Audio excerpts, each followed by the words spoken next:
कैसे अब यह इस प्रकार से है। आइए अपने झुके हुए सिरों के साथ हम खड़े रहें। प्रभु, यह केवल एक गीत ही ना हो, परंतु हम हृदय की संपूर्ण गहराई से ये गीत निकले। अब मैं विश्वास करता हूँ। यीशु ने जब बहुत सारे सामर्थ्य कार्य उनके मध्य में किए, तो एक बार चेलों ने कहा, उन्होंने कहा, प्रभु अब हम विश्वास करते हैं। यीशु ने कहा, क्या तुम अब विश्वास करते हो? उन्होंने कहा, हम विश्वास करते हैं कि तू सारी बातें जानता है और कोई आवश्यकता नहीं कि कोई मनुष्य तुझे कुछ सिखाए। इसलिए पिता, आज रात्रि हम अनुभव करते हैं कि आपको हमारी शिक्षा की आवश्यकता नहीं है, परंतु हमें आपकी शिक्षा की आवश्यकता है। इसलिए हम प्रार्थना करते हैं कि आप हमें सिखाएंगे कि कैसे प्रार्थना करें, कैसे जीवन बिताएं और कैसे विश्वास करें। आज रात्रि इस सभा में से होते हुए प्रभु इसे प्रदान करें। यदि हम में कोई घटी हो तो प्रभु हमें दें। यह हम यीशु के नाम में मांगते हैं, आमीन। मैं जानता हूँ आज रात्रि आप में से बहुत से फिर से खड़े हुए हैं और बाहर झुंडों से मिला जिन्होंने कहा कि वे अंदर नहीं आ सके और वे अपनी अपनी कारों में रेडियो से सुन रहे हैं। और अब आज रात्रि जितनी जल्दी हो सकेगा हम करेंगे। रविवार रात्रि हमें बीमारों की प्रार्थना के लिए देना है, एक प्रार्थना पंक्ति जैसे कि हम यहाँ एक ले सकते हैं, परंतु आज रात्रि ये सभा हम बीमारों की प्रार्थना के लिए समर्पित कर रहे हैं। और मैं चाहता हूँ कि आप अब तैयार हो जाएं। विश्वास में परमेश्वर की पवित्र भविष्यवाणी, इस घड़ी का विश्वास किसी और युग से अब अधिक विश्वास होने जा रहा है, क्योंकि यह उठा लिए जाने का विश्वास होना चाहिए कि उठाए जाएं। और इसलिए आज रात्रि हम चाहते कि आप उस सब में जो आपने देखा सुना, वह वचन जो आपने प्रचार होते हुए सुना है, उसका विश्वास करें। वे चिन्ह और आश्चर्य कर्म जो होते हुए आपने देखे हैं, हम चाहते कि आप इस सब को अपने हृदय में एकत्र कर लें और इस पर विचार करें कि यह परमेश्वर है या नहीं। यह जैसे बूढ़े एलिशा ने कहा, यदि परमेश्वर है तो उसकी सेवा करें। और यदि यीशु मसीही लोगों के लिए सब बातों का मुख्य केंद्र है, तो मैं सोचता हूँ कि हमें सारी चीजें छोड़कर और उसके साथ मिल जाना चाहिए। याद रखें, वह मुख्य केंद्र है, वह उत्तर का तारा है, वह अंतिम है, वह परम सत्य है। और यदि वह उत्तर का तारा है, वहाँ केवल एक चीज जो उत्तर के तारे की ओर संकेत करती है, वो आपका दिशा सूचक यंत्र जिसके साथ आप चल रहे हैं। और वह दिशा सूचक जिसके साथ मैं चलने का यत्न कर रहा हूँ, उस वचन के साथ, और वचन सदा उसकी ओर संकेत करता है। और हम ऐसा अनुभव करते हैं कि उस महान समय में से होकर निकल रहे हैं। समय की बेचैनी और राष्ट्रों के मध्य संकट और सब प्रकार की बातें घटित हो रही हैं। और कभी कभी मैंने इस प्रकार से लिया, हर कहीं मैं देखता हूँ जैसे समुद्र के जहाज में ऐसा चल रहा है और मुझे नाव का उत्तरदायी ठहराया गया है और हम कैसे इसे करने जा रहे हैं। और यहाँ एक सफेद टोपी वाला आता है जो मेरे जहाज से 100 गुना बड़ा है, लेकिन हम उन सभी को हरा देंगे। हर एक को हम उसके जरिए से जैवन से भी बढ़कर हैं। कप्तान, प्रधान कप्तान, उसने जहाज के सिरे पर बंदी डोरी को थाम रखा है, वह इसे पार ले जाएगा। हम उनमें से हर एक को हरा देंगे। अब आज रात्रि हम जल्दी कर सकते हैं और आपको जल्दी जाने देंगे। हम आपकी लंबी यात्रा और इत्यादि की सराहना करते हैं और कैसे आपको गाड़ी चलानी पड़ती है और बलिदान जो आपको करना पड़ता है। और देखिए, इससे मुझे ऐसा लगता है कि कहाँ खड़ा होना चाहूंगा और केवल बातें करता जाऊं और हर वह कार्य करूं जिससे आपकी सहायता कर सकूं। परंतु जब मैं यहाँ हर बात का यत्न करता हूँ, जितना संभव मैं कर सकता हूँ कि उस घड़ी में आपकी सहायता करूँ जिसके लिए हम यहाँ पर हैं, तब यदि आप लोगों को एक समय में बहुत कुछ दे देंगे तो वे इसे याद नहीं रख सकेंगे। आप केवल एक चीज को पकड़ें और व्यक्ति को उसे तब तक पकड़ाए रखें जब तक वह इसे देख न ले। और तब जब वे इसे अपने हृदय में पक्का न कर ले, तब उन्हें कुछ तो और सिखाएं। हम एक एक कदम करके आगे बढ़ते हैं। अब आप प्रार्थना करें और एक अच्छा साहस रखें और आज रात्रि चंगाई के लिए विश्वास करें। मैं नहीं सोचता कि आज जिस समय में हम रह रहे हैं, इस विषय में आपके मन में कोई प्रश्न है। मैं इस बात का विश्वास नहीं करता कि परमेश्वर अपने लोगों के मध्य में है, कि नहीं इस विषय में आपके मन में कोई प्रश्न है। मैं विश्वास करता हूँ कि आप सब ये विश्वास करते हैं और मैं इस विषय में, मेरे विचार में इस विषय में कोई संदेह नहीं है। और मैं अपने लोगों, मेरे मित्रों, मसीह के बालकों को जानता हूँ और ये विश्वास करता हूँ। और ये देखने में मुझे बहुत प्रसन्नता मिलती है जब आप ये जानते हैं कि आपको परमेश्वर से संदेश मिला है और आप इसे लोगों को देते हैं और इसके लिए लोगों में प्रतिक्रिया होती दिखाई पड़ती है। तब आप पीछे देखकर और कहते हैं, पिता आपका धन्यवाद हो। ओह, यह देखकर कैसा आनंद मिलता है जब बालकों को वो रोटी खाते देखते हैं जो उनके लिए भेजी गई है। आपको अनुभव होता है कि यह यहाँ इसी आराधनालय का वर्षों पहले का दर्शन था। यह ठीक बात है, जीवन की रोटी। भाई नेविल, आपको यह याद है? जबरदस्त समय। अब आइए निकालें। यदि आप साथ पढ़ना चाहते हैं या लिखना चाहते हैं तो हम निकालें। मैं विश्वास नहीं करता कि यह ठीक होगा बिना परमेश्वर के वचन को पढ़े सेवा की जाए और कुछ टिप्पणियां की जाएं। यदि ये चंगाई सभा या किसी और प्रकार की सभा हो, हम सब ये समझते हैं। मैं समझता हूँ कि हम में कोई भी अपरिचित नहीं है, परंतु हम सब समझते हैं कि चंगाई क्या होती है। यह ऐसा नहीं है कि आपके लिए कोई कुछ कर रहा है, यह तो वो है जो परमेश्वर आपके लिए पहले ही कर चुका है। उद्धार भी इसी प्रकार से है।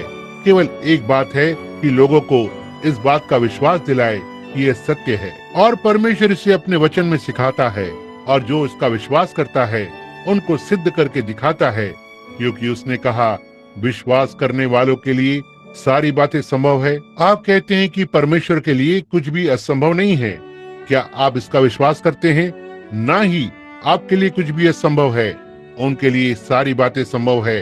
परमेश्वर एक व्यक्ति है उनके लिए जो ये विश्वास करते हैं। देखा, इसलिए आपके साथ कुछ भी असंभव नहीं है आपके लिए, यदि आप केवल विश्वास कर सकें। अब पहला राजा 17वां अध्याय में पहले 7 पद पढ़ना चाहता हूँ, प्रभु चाहे तो। और तिशबी एलिया जो गिलाद के परदेशियों में से था, उसने अहाब से कहा, इजराइल का परमेश्वर यहोवा जिसके सम्मुख मैं उपस्थित रहता हूँ, उसके जीवन की शपथ, इन वर्षों में मेरे बिना कहे न तो मेह बरसेगा और न ओस पड़ेगी। तब यहोवा का यह वचन उसके पास पहुँचा, यहाँ से चलकर और पूरब की ओर मुख करके करीत नाम नाले में जो यर्दन के सामने है छिप जा। उसी नाले का पानी तू पिया कर, और मैंने कौवों को आज्ञा दी है कि वे तुझे वहाँ खिलाएं।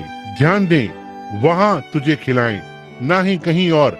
वहाँ सो उसने जाकर और यहोवा के कहे अनुसार किया, या यह वचन को मानकर वो यर्दन के सामने के करीत नाम नाले में जाकर छिपा रहा। और सवेरे और सांझ को कौवे उसके पास रोटी और मांस लाया करते थे, और सांझ को रोटी और मांस, और वह नाले का पानी पिया करता था। और कुछ दिनों के बाद उस देश में वर्षा न होने के कारण नाला सूख गया। प्रभु अपने वचन के पढ़े जाने पर आशीष दे।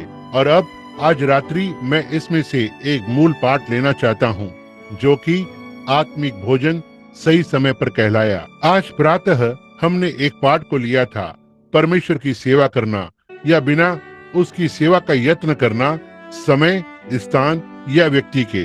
और अब यह है सही समय पर आत्मिक भोजन। इस एलिया भविष्यवक्ता के विषय में हम बहुत थोड़ा जानते हैं, परंतु हम यह जानते हैं कि वह परमेश्वर का दास था और उस समय के लिए परमेश्वर का दास था। और परमेश्वर ने अपना आत्मा जो उस एलिया पर था पहले ही 3 बार प्रयोग किया और 2 बार और प्रयोग करने की प्रतिज्ञा की। 5 बार अनुग्रह के लिए उसने इसे एलिया पर प्रयोग किया और यह एलीशा पर दुगने भाग में आया। यूहन्ना बपतिस्मा देने वाले पर था और अन्य जाति दुल्हन को अंदर ले जाने के लिए आना है और यहूदियों को घर ले जाने के लिए मूसा के साथ आना है। यह ठीक बात है। और परमेश्वर ने एलिया की आत्मा को 5 बार प्रयोग करने की प्रतिज्ञा की है और 3 बार वो कर चुका है। अब यह महान भविष्यवक्ता कहाँ से आया हम नहीं जानते। हम जानते हैं कि वह तिशबी था, परंतु वह कैसे आया। हम भविष्यवक्ताओं के विषय में थोड़ा जानते हैं, हम नहीं जानते कि वे कहाँ से आते हैं। प्रायः जैसा कि मैं किसी को भी नहीं जानता जो कलीसिया से आया हो या उनके पीछे कोई वंशावली है। यह एक साधारण से भय मुक्त मनुष्य थे और बहुत सी बार अनपढ़ थे और उन्होंने स्वयं कुछ लेखन कार्य नहीं किए। यशाया और यिर्मयाह उनमें से थोड़ों ने कुछ लेखन कार्य किया, परंतु इस महान पुरुष एलिय्याह ने कोई लिखित कार्य नहीं किया। उनमें से बहुतों ने नहीं लिखा। संभवत वे लिख नहीं सकते थे, परंतु वे कठोर मनुष्य थे।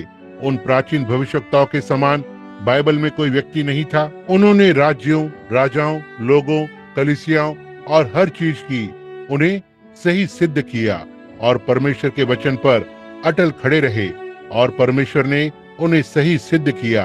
वे बड़े कठोर व्यक्तित्व थे और यह एलिय्याह उनमें से सबसे अधिक मजबूत था। वह जंगल में रहने वाला व्यक्ति था। वह जंगल में से निकल कर आया, वह जंगल में रहा।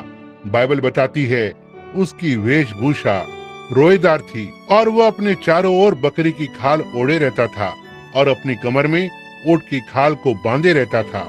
बहुत ही उसके चेहरे पर दाढ़ी थी और मैं कल्पना कर सकता हूँ कि वह बहुत ही कठोर यानी मजबूत दिखने वाला व्यक्ति था यदि उसे देखें। लेकिन हम नहीं, वे सब मृत नहीं हुए, वे सारे सब नहीं मरे। नीसीन सभा के दिनों में आप में से बहुत से वे लोग जिन्होंने प्रारंभिक कलीसिया की नीसीन सभा को पढ़ा है, जब वे इनमें से एक संस्था बनाना चाहते थे और सारी दूसरी कलीसियाओं को तोड़ दिया, एक के अंदर आ गए।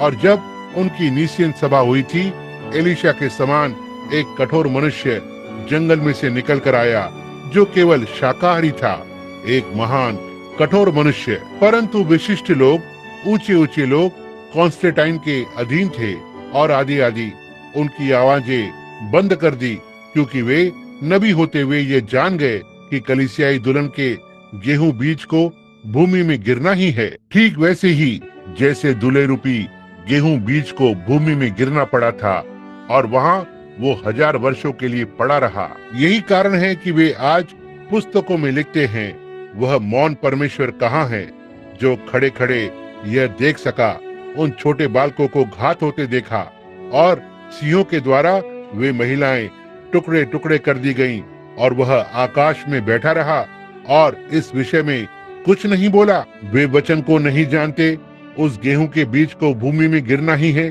कैसे एक धर्मी परमेश्वर खड़े खड़े अपने पुत्र को मरते हुए देखता रहा और उस पर थूका गया और आदि आदि। परंतु ये वचन के अनुसार था, यह होना था और इसी प्रकार से यह इस घड़ी में भी है।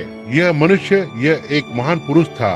उसके पहले उसके पास एक पाप से भरी पीढ़ी थी।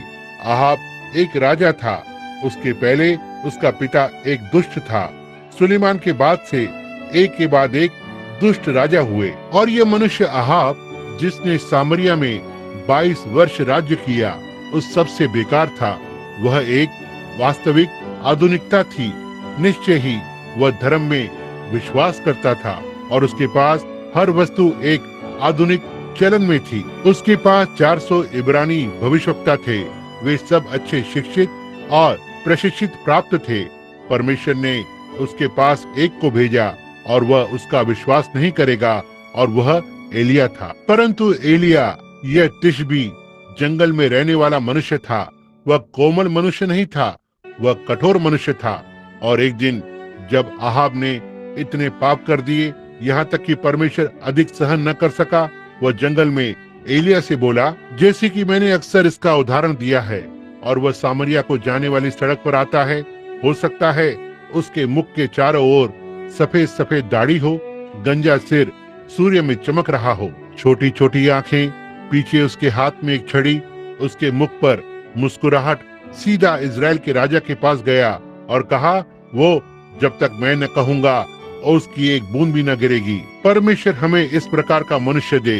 देखिए, वह व्यक्ति जो ये जानते हो यह यहोवा यो कहता है के साथ क्या कर रहे हैं। अब हम ये पाते हैं कि इससे पहले उसने यह किया कि परमेश्वर ने उसे बुलाया था, परमेश्वर ने उससे बातें की और इसलिए वह किसी भी चीज से डरता नहीं था। वह उसके संदेश से डरता नहीं था कि यह घटित नहीं होगा। वह जानता था कि यह घटित होगा। वह जानता था कि यह प्रभु के वचन के अनुसार है और वह जान गया कि वह परमेश्वर का भविष्यवक्ता है उस समय के लिए। इसलिए चाहे राजा उसका सिर कटवा दे, जेल में डाल दे, वे जो चाहे करें, उसको इससे कोई अंतर नहीं पड़ता। उसके पास यहोवा यो कहता है इसका प्राधिकार था। सीधे सीधे राजा के सामने। क्या ही कठोर व्यक्ति, परंतु इससे पहले उसने यह किया, उसने इस बड़े अकाल की भविष्यवाणी कर दी, क्योंकि परमेश्वर पाप को बिना दंड के नहीं छोड़ेगा। दंड तो मिलना ही है। बिना दंड के कानून का क्या लाभ? यह क्या लाभ पहुंचाएगा? मान लीजिए लाल बत्ती को पार करना कानून के विरुद्ध है और उसका कोई जुर्माना न हो या उसका कोई दंड न हो, तो यह कानून न होगा। इसलिए पाप के लिए दंड है, और जब परमेश्वर कानून बनाता है और कानून तोड़ा जाता है तो इसके लिए दंड होना ही है। और इस राष्ट्र ने उसके सारे कानूनों का उल्लंघन कर दिया। ओह, उनके बड़े बड़े आराधनालय थे, उनके पास मंदिर थे, उनके पास बहुत सारे शिक्षित मनुष्य थे, उनके पास समस्त राष्ट्र में भविष्यवक्ता थे, उनके विद्यालय उनको मशीन के समान बना रहे थे, और उनके पास ढेर सारे भविष्यवक्ता थे और बहुत सारे याजक, बहुत सारे शास्त्री और बहुत सारा धर्म, परंतु वे परमेश्वर के वचन से परे थे। इसलिए परमेश्वर उनके विधान से अलग मनुष्य को बुलाता है और यहोवा यो कहता है के साथ भेजता है। और ध्यान दे कि वह अपनों की कैसे चिंता करता है। इससे पहले कि वह अपने भविष्यवक्ता को संदेश के साथ भेजे, उसने कहा, एलिया जा और राजा अहाब को ये सारी बातें बता दे। और अब जब तू यह करता है तो तुरंत अपने आप को उससे अलग कर ले, क्योंकि कल के समय के लिए मैंने तेरे लिए स्थान बनाया है। एलिया, यदि तू मेरा वचन प्रचार करे और जो मैंने तुझसे कहा है वही करे, तो मैं तेरा ध्यान रखूंगा। अब आज रात्रि में एलिया की इस महान सेवकाई और एलिया के समय को, जिस समय में हम अब रह रहे हैं, मिलान करने जा रहा हूँ। मैं विश्वास करता हूँ कि यह सिद्ध नमूना है। मैं राष्ट्रों के विषय में सोचता हूँ, यदि मैं हमारे पास पीछे देखने के लिए समय होता था, परंतु मैं अधिक समय प्रार्थना पंक्ति में देना चाहता हूँ। इसलिए हम पीछे जाकर देखें तो इजराइल ने फिलिस्तीन को उसी आधार पर लिया था जिस आधार पर हमने संयुक्त राज्य अमेरिका को लिया था। हम संयुक्त राज्य अमेरिका में आए और वहाँ के निवासियों को, जो कि रेड इंडियंस थे, वापस खदेड़ दिया और देश पर कब्जा कर लिया। और ऐसे ही इजराइल फिलिस्तीन देश में यहोशू परमेश्वर की अगुवाई में आया और वहाँ के रहने वालों को निकालकर देश को ले लिया। और उनके पहले राजा सामर्थी मनुष्य थे, दाऊद, सुलेमान और महान पुरुष। हमारे पहले वाले राष्ट्रपति महान पुरुष थे, वॉशिंगटन, लिंकन और आदि आदि। तब आखिरी वाले राष्ट्रपति और राजा समय के साथ बिगड़ते चले गए और अंत में वे आहाब में आकर समाप्त हो गए, हमारे दिनों का सही प्रतीक। और लोग इतने आधुनिक हो गए थे कि उन्होंने प्रभु के सच्चे वचन को सुनना नहीं चाहा। और आप इस प्रकार के आधुनिक लोगों की कल्पना कर सकते हैं कि परमेश्वर का सच्चा वास्तविक दास उनके सुनने में कैसा लगता होगा। क्यों? वह पागल था, वह अपनी समझ में नहीं था। ऐसी कोई चीज नहीं हो सकती। वे बहुत ही अधिक धार्मिक थे, उनके पास ईमानदार व्यक्ति थे, उनके पास ईमानदार लोग थे, वे बहुत ही धार्मिक थे। इसलिए वो जानता था कि साधारण धर्म शिक्षा से कुछ और अधिक चाहिए, साधारण संदेश से कुछ और अधिक चाहिए, इन्हें वचन के प्रचार से कुछ और अधिक चाहिए कि उनके पत्थर के हृदयों को तोड़ दे। वह जान गया, उसने यहोवा यो कहता है को लिया कि लोगों पर न्याय को लाए। जब वह यहोवा यो कहता है के साथ गया तो वह जान गया, और यह यहोवा यो कहता है था, उसे ठुकराए। यह न्याय था। यह हम अपने दिनों में भी देखते हैं। हम यह किसी भी दिनों में देखते हैं तो वहाँ न्याय को छोड़ और कुछ नहीं बचता जब आप अनुग्रह की रेखा को लांघ जाते हैं। अब यह नमूना है जिसको मैं एलिया के साथ नमूना बनाने जा रहा हूँ। आज की कलीसिया के साथ, आज की कलीसिया न्याय के थोड़ा पहले उसे यह संदेश मिला। एलिया जब उसकी स्वाभाविक रूप से स्वाभाविक भोजन की चिंता की गई, वो इसका नमूना है, क्योंकि अब वर्षा नहीं होगी 3.5 वर्ष तक परमेश्वर के वचन के अनुसार, या जब तक एलिया ने वर्षा को नहीं बुलाया। एलिया, जिस समय भी तू कहे तब ही यह होगा। इसलिए वो राजा के पास गया और कहा, जब तक मैं न कहूँगा ओस भी न गिरेगी। यह एक बड़ा बोझ है कि नहीं? यह एक संदेश है। और अब हम आज यह आत्मिक अकाल के एक नमूने के साथ मिलाने जा रहे हैं। अब हम सब ये जानते हैं, हम इससे परिचित हैं कि आज देश में एक बड़ा आत्मिक अकाल है। आत्मिक रूप से बोल रहा हूँ। और आप जानते हैं कि इसकी भविष्यवाणी नबी के द्वारा मसीह के दूसरे आगमन से थोड़ा सा पहले कर दी गई है कि यह होगा। कहा कि देश में अकाल होगा और यह केवल रोटी का नहीं होगा, परंतु परमेश्वर के वचन सुनने का होगा। और वह दिन अब है परमेश्वर के सच्चे वचन को सुनने का। अब यह स्वाभाविक अकाल आत्मिक का नमूना है। पाप और अविश्वास, झूठे शिक्षकों और आधुनिकता कलीसिया में उस स्थिति को ले आए हैं, आने वाले न्याय को। तब यह परमेश्वर के वचन से फिर गए हैं और उसके भविष्यवक्ता से कि वचन के आधुनिक धर्म ज्ञानी बन जाएं। आप यहाँ ध्यान दें, यह ठीक उसी समय था कि परमेश्वर किसी चीज को उठाता है, क्योंकि वह हमेशा ही वह तब तक कुछ नहीं करता जब तक वह लोगों पर प्रकट न कर दे, और वह हमेशा ही अपने दासों के द्वारा प्रकट करता है। अब परंतु इस समय के चलते उसका एक गुप्त स्थान था जिसे परमेश्वर ने उसके जाने के लिए अभिषिक्त किया था। प्रार्थना पंक्ति से पहले हम इसी बात को देखना चाहते हैं, इससे पहले कि हमारे पास हो। एलिया का गुप्त स्थान स्वयं परमेश्वर के द्वारा दिया गया था। अब कलीसिया ने इसे वह कभी नहीं दिया, राजा ने इसे कभी नहीं दिया, उसने स्वयं से वह स्थान नहीं लिया, परंतु परमेश्वर ने वह गुप्त स्थान एलिया को सारे अकाल के समय के लिए दिया था कि उसे खिलाया जा सके, जहां उसका प्रतिदिन का भोजन दिया जाता था। उसे आने वाले दिन के लिए परेशान होने की आवश्यकता नहीं थी कि क्या होने जा रहा है, या परेशान हो कि आपूर्ति समाप्त न हो जाए। परमेश्वर ने कहा, मैंने कौओं को आज्ञा दी है और वे तुझे खिलाएंगे। कितनी अद्भुत बात है। मसीह में हमारे गुप्त स्थान का एक नमूना। जब विश्व परिषद और वह सब जो आज चल रहा है, वह यह कहता है कि आश्चर्य कर्मों के दिन बीत गए, परमेश्वर की महान सामर्थ कलीसियाओं में से ले ली गई है। ऐसा लगता है कि अब कुछ भी नहीं है, उनके पास कुछ नहीं है, केवल ठनठनाता हुआ पीतल और झनझनाती हुई झांझ। यह सत्य है, हम यह जानते हैं और भक्ति का भेष धरते हैं और उसकी शक्ति का इनकार करते हैं। यह ठीक वैसे ही है जो आज प्रातः हमने लिया था। दाऊद ने किया, उस बैलगाड़ी को लेकर और वचन से अलग हट गया। जब वचन दिया गया और उन्हें दिया गया तो वे इसे नहीं चाहते थे, इसलिए वे इससे अलग हट गए। यही है जो लोगों ने एलिया के दिनों में किया, वचन से दूर हट गए। उन्होंने सोचा कि उनके पास वचन था, परंतु उनके पास नहीं था। इसलिए ध्यान दें कि इसमें उस समय में जब वह अविश्वासी को दंड देने जा रहा था, उसने विश्वासी के लिए एक मार्ग निकाला। हर बार उसने यही किया। उन दिनों में जब वह संसार को पानी के द्वारा नष्ट करने जा रहा था, तो उसने नूह के बच निकलने के लिए मार्ग बना दिया।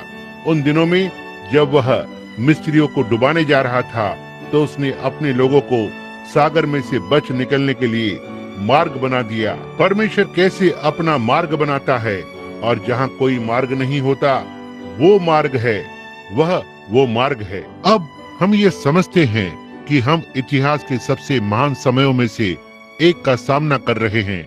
डरने की बात केवल वो चमकदार सिर वाला मिसाइल नहीं है जिससे हमें सच में डरना चाहिए। यह कलीसियाएं हैं जिनसे हमें डरना चाहिए। यह वो घड़ी है जिसमें हम रह रहे हैं, जिस पर हमें ध्यान देना चाहिए। अब ध्यान दे, परंतु परमेश्वर ने एलिया के बच निकलने के लिए मार्ग बना दिया, और उसने अपने विश्वास करने वाले बालकों के लिए मार्ग बना दिया कि बचकर निकल जाएं। वह कोप और वे आने वाली बातें, क्योंकि परमेश्वर न्याय के लिए उन लोगों के लिए न्याय नहीं हो सकता और उन्हें दंड दे और सदोम और अमोरा को डुबा दे और कफरनहूम को सागर के बीच में डुबो दे और उन पीढ़ियों को दोषी ठहराए और सदोम और अमोरा, और हमें वही कार्य करने दे और उसे जाने दे। हम भी न्याय के लिए वैसे ही निश्चित हैं जैसे वे न्याय के लिए निश्चित थे। अब हम ध्यान देते हैं कि जब ये चीजें आती है, उस दिन के आधुनिक रंग ढंग, परमेश्वर ने उस दिन में एक मनुष्य को उठाया, या बल्कि एक मनुष्य को खड़ा किया कि उन शक्तियों का मुकाबला करे, और वे इसे नहीं सुनेंगे। उन्होंने सोचा कि वह पागल था, उसके सोचने की शक्ति समाप्त हो गई। वह केवल एक बूढ़ा झक्की मूर्ख जंगल से आया है, जंगली झक्की प्रकार का है, परंतु फिर भी उसके पास प्रभु का वचन था। वचन का यह अर्थ नहीं है जो यह क्या कहता है।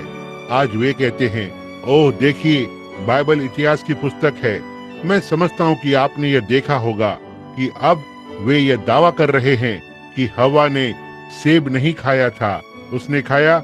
वह क्या था? मेरा मानना है यह खुबानी या आलू बुखारा था। अब वे कहते हैं यह खुबानी था। और फिर कि मूसा कभी भी बच्चों को लाल सागर के पार नहीं ले गया।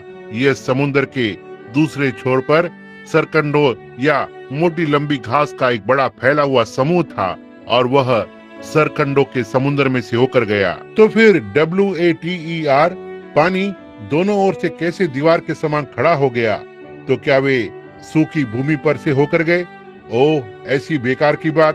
परंतु आप देखिए, इस प्रकार के दिन में परमेश्वर के क्रोध को लोगों पर लाते हैं। यह यही करता है। वे कहते हैं कि ऐसी कोई भी बात नहीं थी जैसे ये, यहाँ तक कि कलीसिया के लोग भी आश्चर्य कर्मों का विश्वास नहीं करते हैं। मैं तुम्हें $1000 दूंगा। उन्होंने कहा, मुझे एक आश्चर्य कर्म दिखाओ, मुझे एक आश्चर्य कर्म दिखाओ। ठीक है, वे इसे नहीं देख सकते। यदि उनके सामने 10,000 चीजें भी कर दी जाएं, क्यों वे इसे कभी नहीं देख सकेंगे। आप कहते हैं यह असंभव है।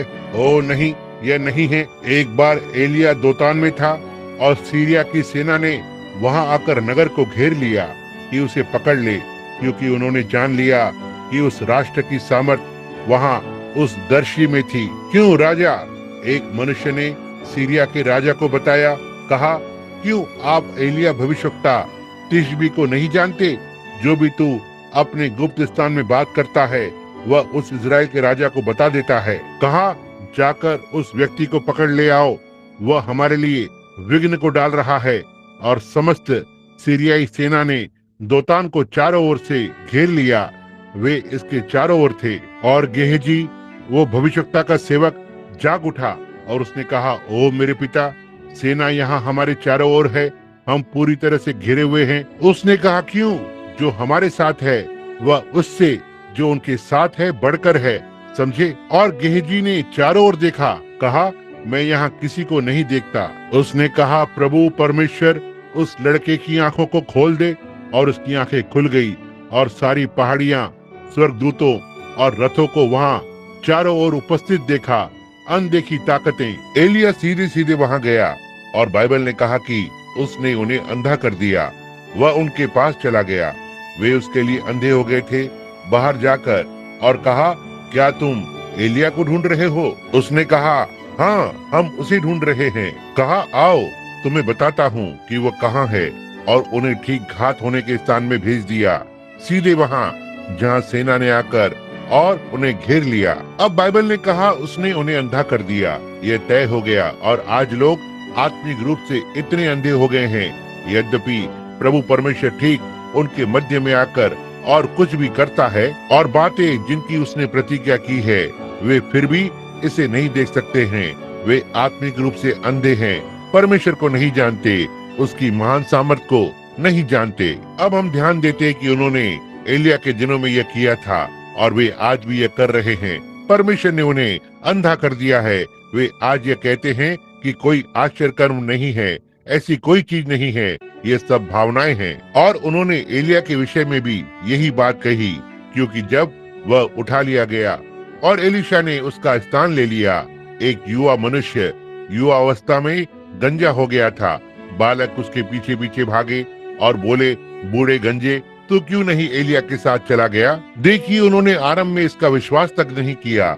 बहुत सी चीजों के किए जाने के पश्चात वे लोग और परमेश्वर ने रूपांतर कर इस महान व्यक्ति को आग के रथ के द्वारा स्वर्ग पर उठा लिया था और लोगों ने फिर भी इसका विश्वास नहीं किया। और उनके छोटे बालक इस व्यक्ति के पीछे भागे और कहते हैं, बूढ़े गंजे, तू क्यों नहीं ऊपर चला गया? समझे? और तब भविष्यवक्ता ने बालकों को श्राप दिया और मादा बालू ने उन 42 बच्चों को मार डाला। अब ध्यान दें, आज जैसा कि पहले उस समय था, वे वचन का अपना अनुवाद करते हैं। अब यदि वे यह करना चाहते हैं तो यह उन पर निर्भर करता है, परंतु वे हमें भी इसका विश्वास करवाना चाहते हैं। बाइबल ने कहा कि परमेश्वर के इस वचन का कोई निजी अनुवाद नहीं है। परमेश्वर अपना अनुवाद स्वयं करता है। परमेश्वर अपने वचन की पुष्टि करता है और यही इसका अनुवाद है। जैसा कि मैंने बहुत सी बार कहा, उसने आरंभ में कहा कि उजाला हो जा और वहाँ उजाला था। इसके लिए अनुवाद की आवश्यकता नहीं थी, यह घटित हुआ। उसने कहा एक कुंवारी गर्भवती होगी, वह हुई। उसने कहा वह अपनी आत्मा को उंडेलेगा, उसने उंडेला। और उसने कहा अंतिम दिनों में वह चीजें जो वो करेगा, और वह यह कर रहा है। इसे किसी अनुवाद की आवश्यकता नहीं है। परमेश्वर अपना अनुवाद स्वयं कर रहा है। इससे कोई मतलब नहीं मूर्ख मनुष्य क्या कहता है, यह परमेश्वर को जरा सा भी नहीं रोक सकता। जब यीशु इस धरती पर था तो उसे बहुत सारे अविश्वास का मुकाबला करना था, जो आज हमारे पास है और हो सकता है अधिक, परंतु यह उसे नहीं रोक सका। वह करता ही चला गया और वो अपने कर्तव्य को पूरा करता चला गया। और जो कुछ उसने किया, परमेश्वर ने उसकी पुष्टि की। उसने कहा मैं स्वयं से नहीं हूँ, मैं और पिता एक हैं। वह मुझ में वास करता है। यह मैं नहीं हूँ जो कार्य करता है, यह पिता है जो मुझ में रहता है। और यदि मैं अपने पिता के काम को ना करूं तो मेरा विश्वास ना करो, परंतु यदि मैं उन कामों को करता हूं और तब भी तुम मेरा विश्वास नहीं कर सकते, तो कामों का विश्वास करो। समझे? दूसरे शब्दों में वे पवित्र शास्त्र में ढूंढो। उसने कहा क्योंकि जहां तुम सोचते हो कि तुम्हें अनंत जीवन मिलता है, उस पवित्र शास्त्र के जानने से। और पवित्र वचन स्वयं मेरी गवाही देते हैं। आमीन। क्या ही कथन है।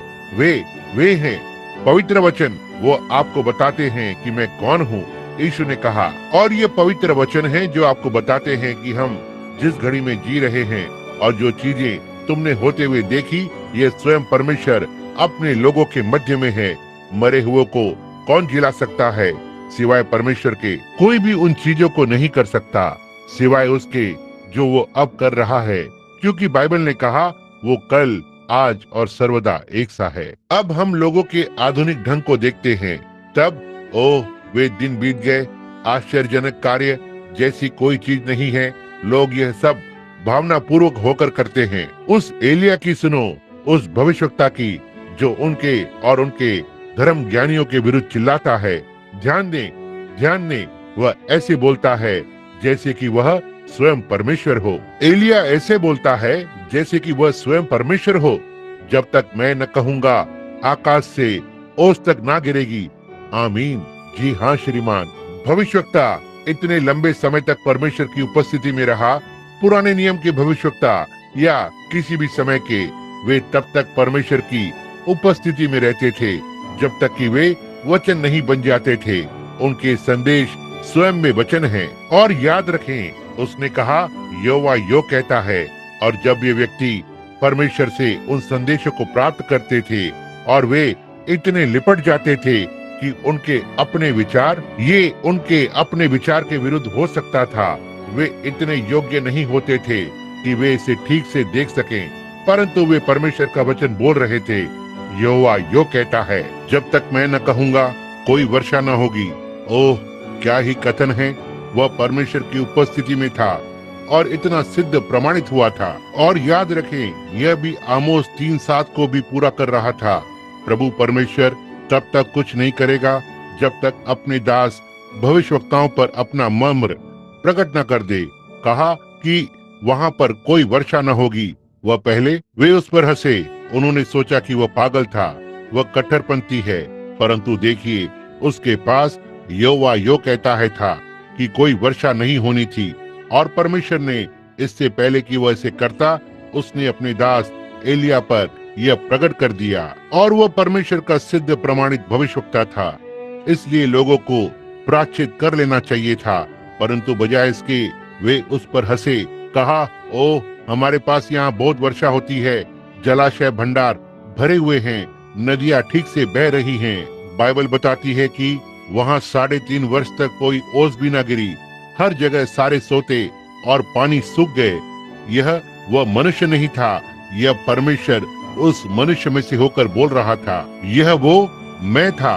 हम यह हमेशा से जानते हैं इसलिए हम जानते हैं कि जब परमेश्वर का भेजा हुआ एक मनुष्य आता है, परमेश्वर के द्वारा अभिषिक्त, यहोवा यो कहता है कि सत्य के साथ, तो संदेश और संदेशवाहक एक हो जाते हैं और एक से होते हैं, क्योंकि उसे वचन दर वचन यहोवा यो कहता है का प्रतिनिधित्व करने के लिए भेजा जाता है।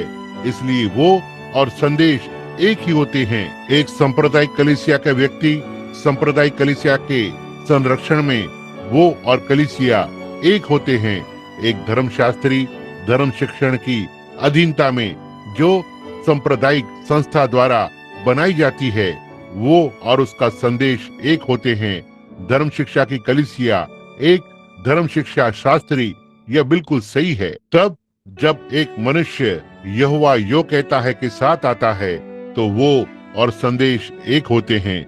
और जब एलिया यहोवा यो कहता है के साथ आया, तो वो और उसका संदेश एक हो गए।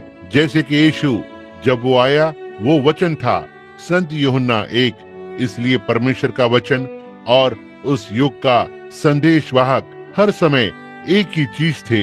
यह ठीक बात है। यीशु वो वचन था जिसकी भविष्यवाणी की गई थी। यह वो वचन था जो कि भविष्यवक्ताओं ने कहा था कि घटित होगा। एक कुंवारी गर्भवती होगी और इस बालक को जनेगी। पीछे आरंभ में परमेश्वर ने उन्हें बताया, कहा, स्त्री का वंश सर्प के सिर को कुचलेगा और वह उसकी एड़ी को ढसेगा। ये सारी भविष्यवाणियां दी गई थी। दाऊद चिल्ला रहा था। इन सारे युगों में से होते हुए सारे भविष्यवक्ता उसके विषय में बोल रहे थे। वह वो प्रकट किया गया वचन था। हालेलुया।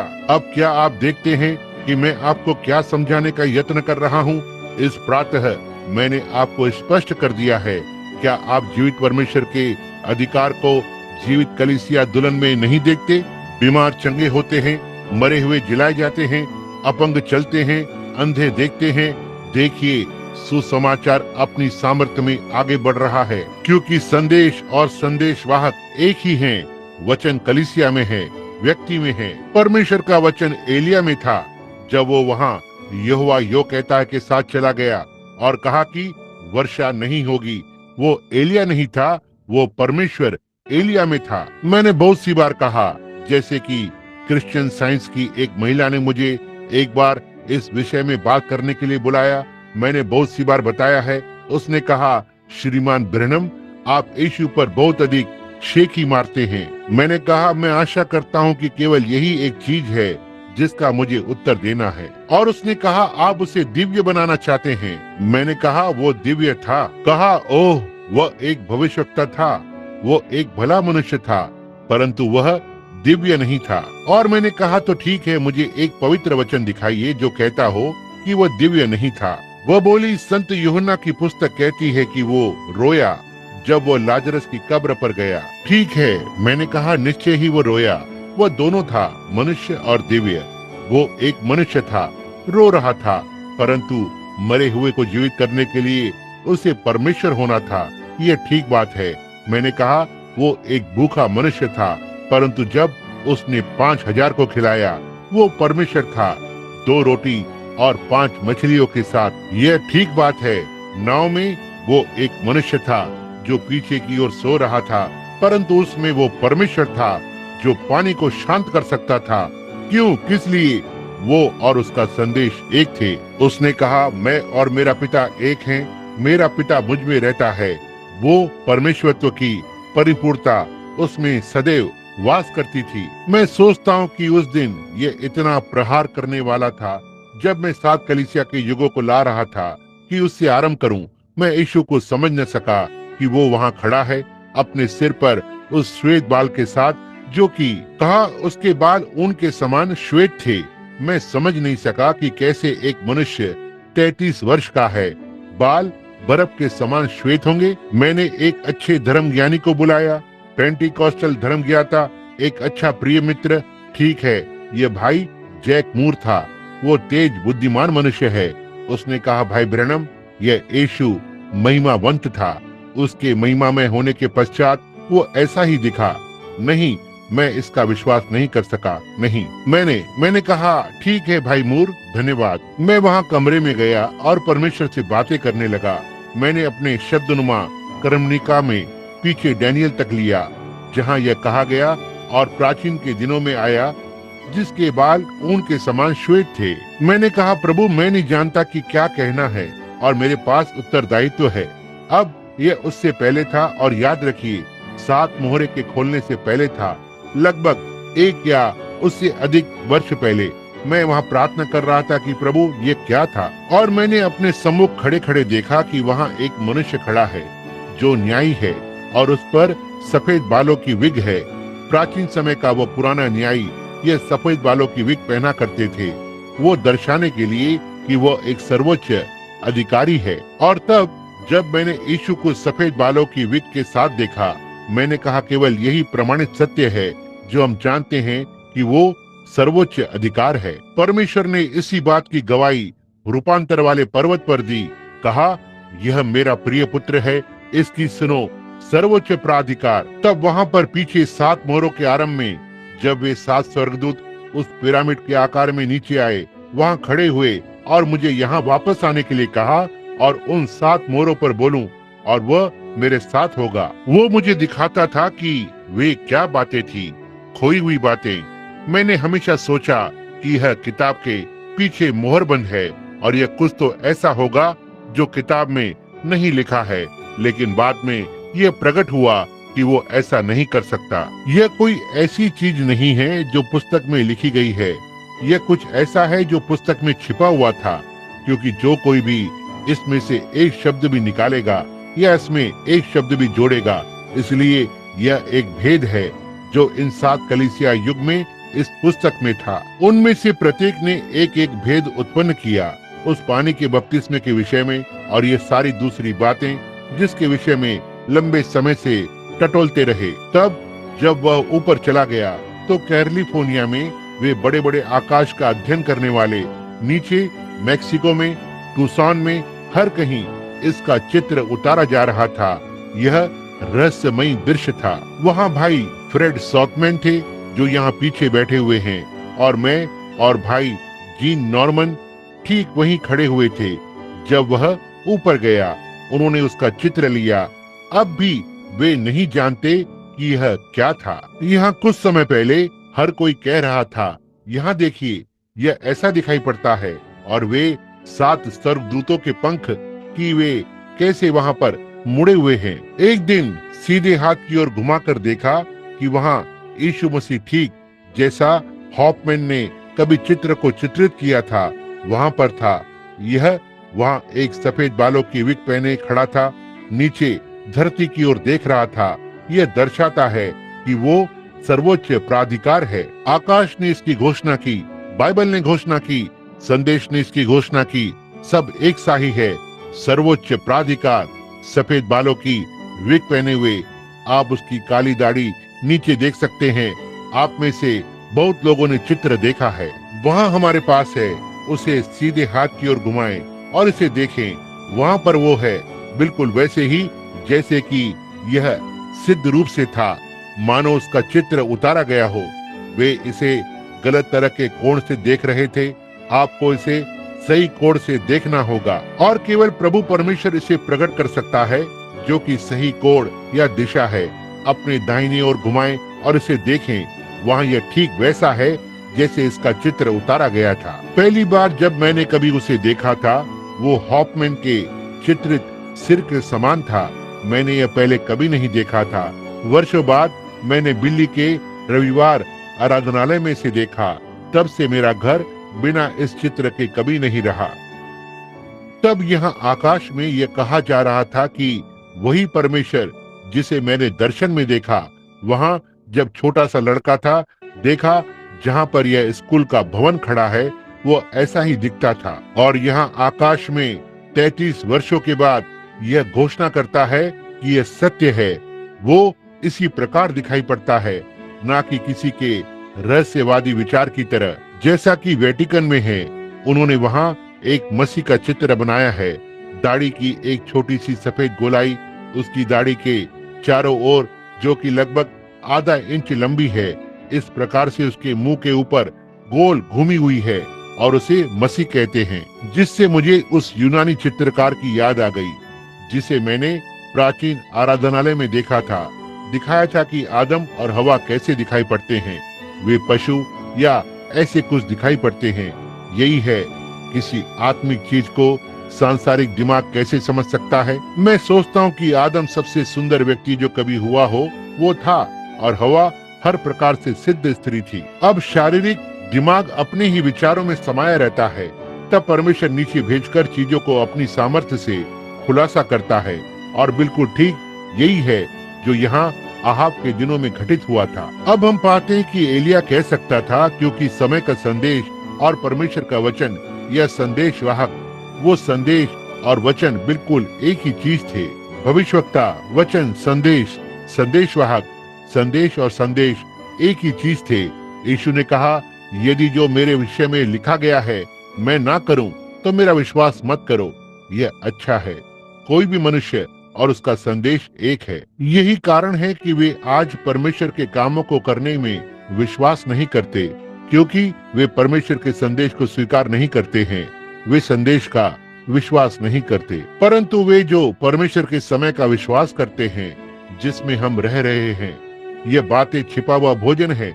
जरा सोचिए, परमेश्वर ने इसे ऐसा छिपा रखा है कि वे ठीक उसकी ओर देखते हैं और इसे नहीं देख पाते। ठीक उसी प्रकार से जैसे एलिया ने सीरिया की सेना को अंधा कर दिया था, उसी प्रकार से उस परमेश्वर ने अविश्वासी को बालक के सच्चे वास्तविक भोजन से जो विश्वासी का है अंधा कर दिया। उन्होंने नूह को क्या कहा?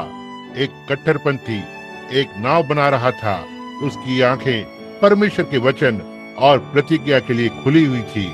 वही बात जिसे वे कट्टरपंथी कह रहे थे, उसी ने नूह को और उसके परिवार को बचा लिया। उसी चीज को देखिए, वो चीज जिस पर लोग हंस रहे थे, उसी के लिए हम प्रार्थना करते हैं। वो बात जिसे लोग पागलपन कहते हैं, हम महान कहते हैं। जिसे संसार महान कहता है, परमेश्वर उसे मूर्खता कहता है, और जिसे संसार मूर्खता कहता है, परमेश्वर महान कहता है। यह बिल्कुल सही और गलत के बीच का अंतर है। यीशु मसीह कल, आज और सर्वदा एक सा है। याद रखें, वो परमेश्वर की योजना के अनुसार अपने गुप्त स्थान में चला गया, परमेश्वर की पुकार और परमेश्वर के वचन के द्वारा। एलिया परमेश्वर की पहले से ठहराई हुई उसकी योजना के अनुसार अपने गुप्त स्थान में चला गया और अपने जीवन की दुहाई दी, और वचन के अनुसार यदि हम इस प्रकार से प्रवेश नहीं करते तो मैं नहीं जानता हम वहाँ कैसे पहुँचेंगे। और ध्यान दें, इससे पहले अकाल आरंभ होता, एलिया अपने गुप्त स्थान में पहुँच गया ताकि जीवित रह सके। इससे पहले न्याय पृथ्वी पर आए, यह उसका नमूना है। कलीसिया को पहले ही बुला लिया गया है, दुल्हन चुनी जा चुकी है। इससे पहले कि न्याय आए, वह प्रतीक्षा कर रही है, पहले ही प्रतीक्षा कर रही है। परमेश्वर का भोजन खा रही है, परमेश्वर की आशीषों में आनंद ले रही है। कोई भी मनुष्य सही मनोस्थिति में यह जानता है कि हम सीधे आगे बढ़ रहे हैं, हम ठीक न्याय की घड़ी में हैं। देखिए भाई बैंक्स और आप में से बहुत से व्यक्ति जो आज रात्रि यहाँ हैं, जो वहाँ उस प्रातः वहाँ पहाड़ पर थे, और मैं पहाड़ के विषय में अगले रविवार प्रातः बोलना चाहता हूँ। प्रभु ने चाहा तो एक महान प्रकाशन मिला है कुछ आगे, जिसे मैं आज रात्रि बिना बताए नहीं रह सकता, परंतु मेरे पास है। देखा, और यह सारे समय निरंतर एक के बाद दूसरी चीज घटित हो रही है। समझे, यह घटित होने से कभी नहीं रुकेगी, क्योंकि यह यहोवा यो कहता है था। आप में से हर एक ने टेप पर हजारों हजारों बार मुझे खड़े होकर यह कहते हुए सुना, यहोवा यो कहता है, ऐसा ऐसा होगा। और यहाँ तक कि अखबारों और पत्रिकाओं को भी इसे सत्य घोषित करना पड़ा है कि ये ऐसे ही है। वे इसके विषय में कुछ नहीं जानते, परंतु उन्होंने इसे देखा। वे नहीं जानते कि यह क्या है, परंतु उन्होंने देखा कि इसने वचन को बिल्कुल सच्चा ठहराया। हम यहाँ नदी पर खड़े हुए थे कि प्रभु का दूत उस दिन नीचे उतर आया। 33 वर्ष या यह 1933 था, नीचे उतर आया और उन बातों को बोला जो उसने की, चला गया। और बहुत सारे लोग वहाँ किनारे पर खड़े थे। कहा, बिल्ली, इसका क्या अर्थ है? मैंने कहा, यह मेरे लिए नहीं था, यह आपके लिए था। मैं विश्वास करता हूँ कि आप नहीं समझे, और बस निकल कर चला गया। तब पास्टर ने मुझसे कहा, उसने कहा, तुम्हारा मतलब तुम 7वीं कक्षा की पढ़ाई के साथ तुम सारे संसार में जाकर अधिपति और बड़े बड़े लोगों और राजाओं और आदि आदि के लिए प्रार्थना करोगे। और ओह, कहा, भूल जाओ इसे, मैं इसे नहीं भूल सकता। इसने मेरे हृदय पर गहरा प्रभाव डाला। अब यहाँ 33 वर्षों के बाद हर बात जो उसने कही घटित हुई, बिल्कुल ठीक उसी प्रकार से जैसा उसने कहा था कि होगा। वो परमेश्वर है और असफल नहीं हो सकता। वो हमेशा ही अपने वचन को पूरा करता है। वो इसका कभी भी संदेह न करें। अब ध्यान दें, वो परमेश्वर की योजना के अनुसार गया, पहले से ठहराई हुई, परमेश्वर के द्वारा बुलाया हुआ और परमेश्वर के वचन के द्वारा बुलाया हुआ और अकाल के होने से पहले अंदर चला गया। अब हम जानते हैं कि न्याय होने के लिए तैयार है। उस दिन पहाड़ पर खड़े हुए भाई बैक्सवुड आज यहाँ खड़े हैं। वह पहाड़ पर चढ़ रहे थे। हो सकता है कि मैं फिर से इसका उल्लेख करूं, इसलिए ताकि इस प्रार्थना पंक्ति के लिए विश्वास को बनाऊं जो अब होने वाली है। अगले 10-15 मिनटों में मैं भाई बैक्स के आगे आगे चल रहा था। मैं सोचता हूं कि उसने बहन रूबी को, जब वह बीमार थी, पीछे छोड़ दिया था और वह मेरे पीछे आ गए। मैंने ध्यान दिया कि उनका चेहरा लाल था। मैंने पीछे मुड़कर देखा। मैंने सोचा हो सकता है पहाड़ पर चढ़ना इनके लिए कठिन हो रहा है, इसलिए मैं थोड़ा धीमे हो गया। ठीक उन रेगिस्तानों में, ठीक उस प्रकार के पहाड़ों में जहाँ पर प्रभु के स्वर्गदूत प्रकट हुए, तब हम ठीक उसी दिशा में बढ़ रहे थे जहाँ वे कुछ महीनों पहले प्रकट हुए थे। और जैसे ही मैं पहाड़ पर चढ़ा, परमेश्वर का आत्मा, जब मैंने घूमकर पहाड़ की चोटी पर देखा, उसने कहा, उस पत्थर को उठाकर और उससे कहो, यहोवा यो कहता है कि तुम परमेश्वर की महिमा को देखने वाले हो अगले कुछ घंटों में। और मैंने बस पत्थर उठाया और कहा, भाई बैक्स, मैं नहीं जानता क्यों इसे हवा में फेंका और मैंने कहा, यहोवा यो कहता है कि तुम परमेश्वर की महिमा को देखने जा रहे हो। उसने कहा, इसका अर्थ रूबी है? मैंने कहा, नहीं, मैं नहीं सोचता कि इसका आपसे बैंक्स या रूबी से कोई लेना देना है। मैंने ऐसे सोचा कि यह ऐसे ही यहोवा यो कहता है कुछ घटित होने वाला है। और अगली प्रातः जब हम वहाँ खड़े हुए थे, बहुत से व्यक्ति, मैं नहीं जानता कि अब यहाँ कितने बैठे हुए हैं, वहाँ 12 या 14, हम में से 15 वहाँ बैठे हुए थे। अचानक से एक सेवक चलता हुआ मेरे पास आया और उसने कहा, भाई ब्रैनम, उसने कहा, मेरा नाम अमुक और अमुक है। कहा, मैं कैलिफोर्निया की सभाओं का एक वित्तीय या आर्थिक सहायक हूँ। मैंने कहा, श्रीमान, मैं आपसे मिलकर प्रसन्न हूँ।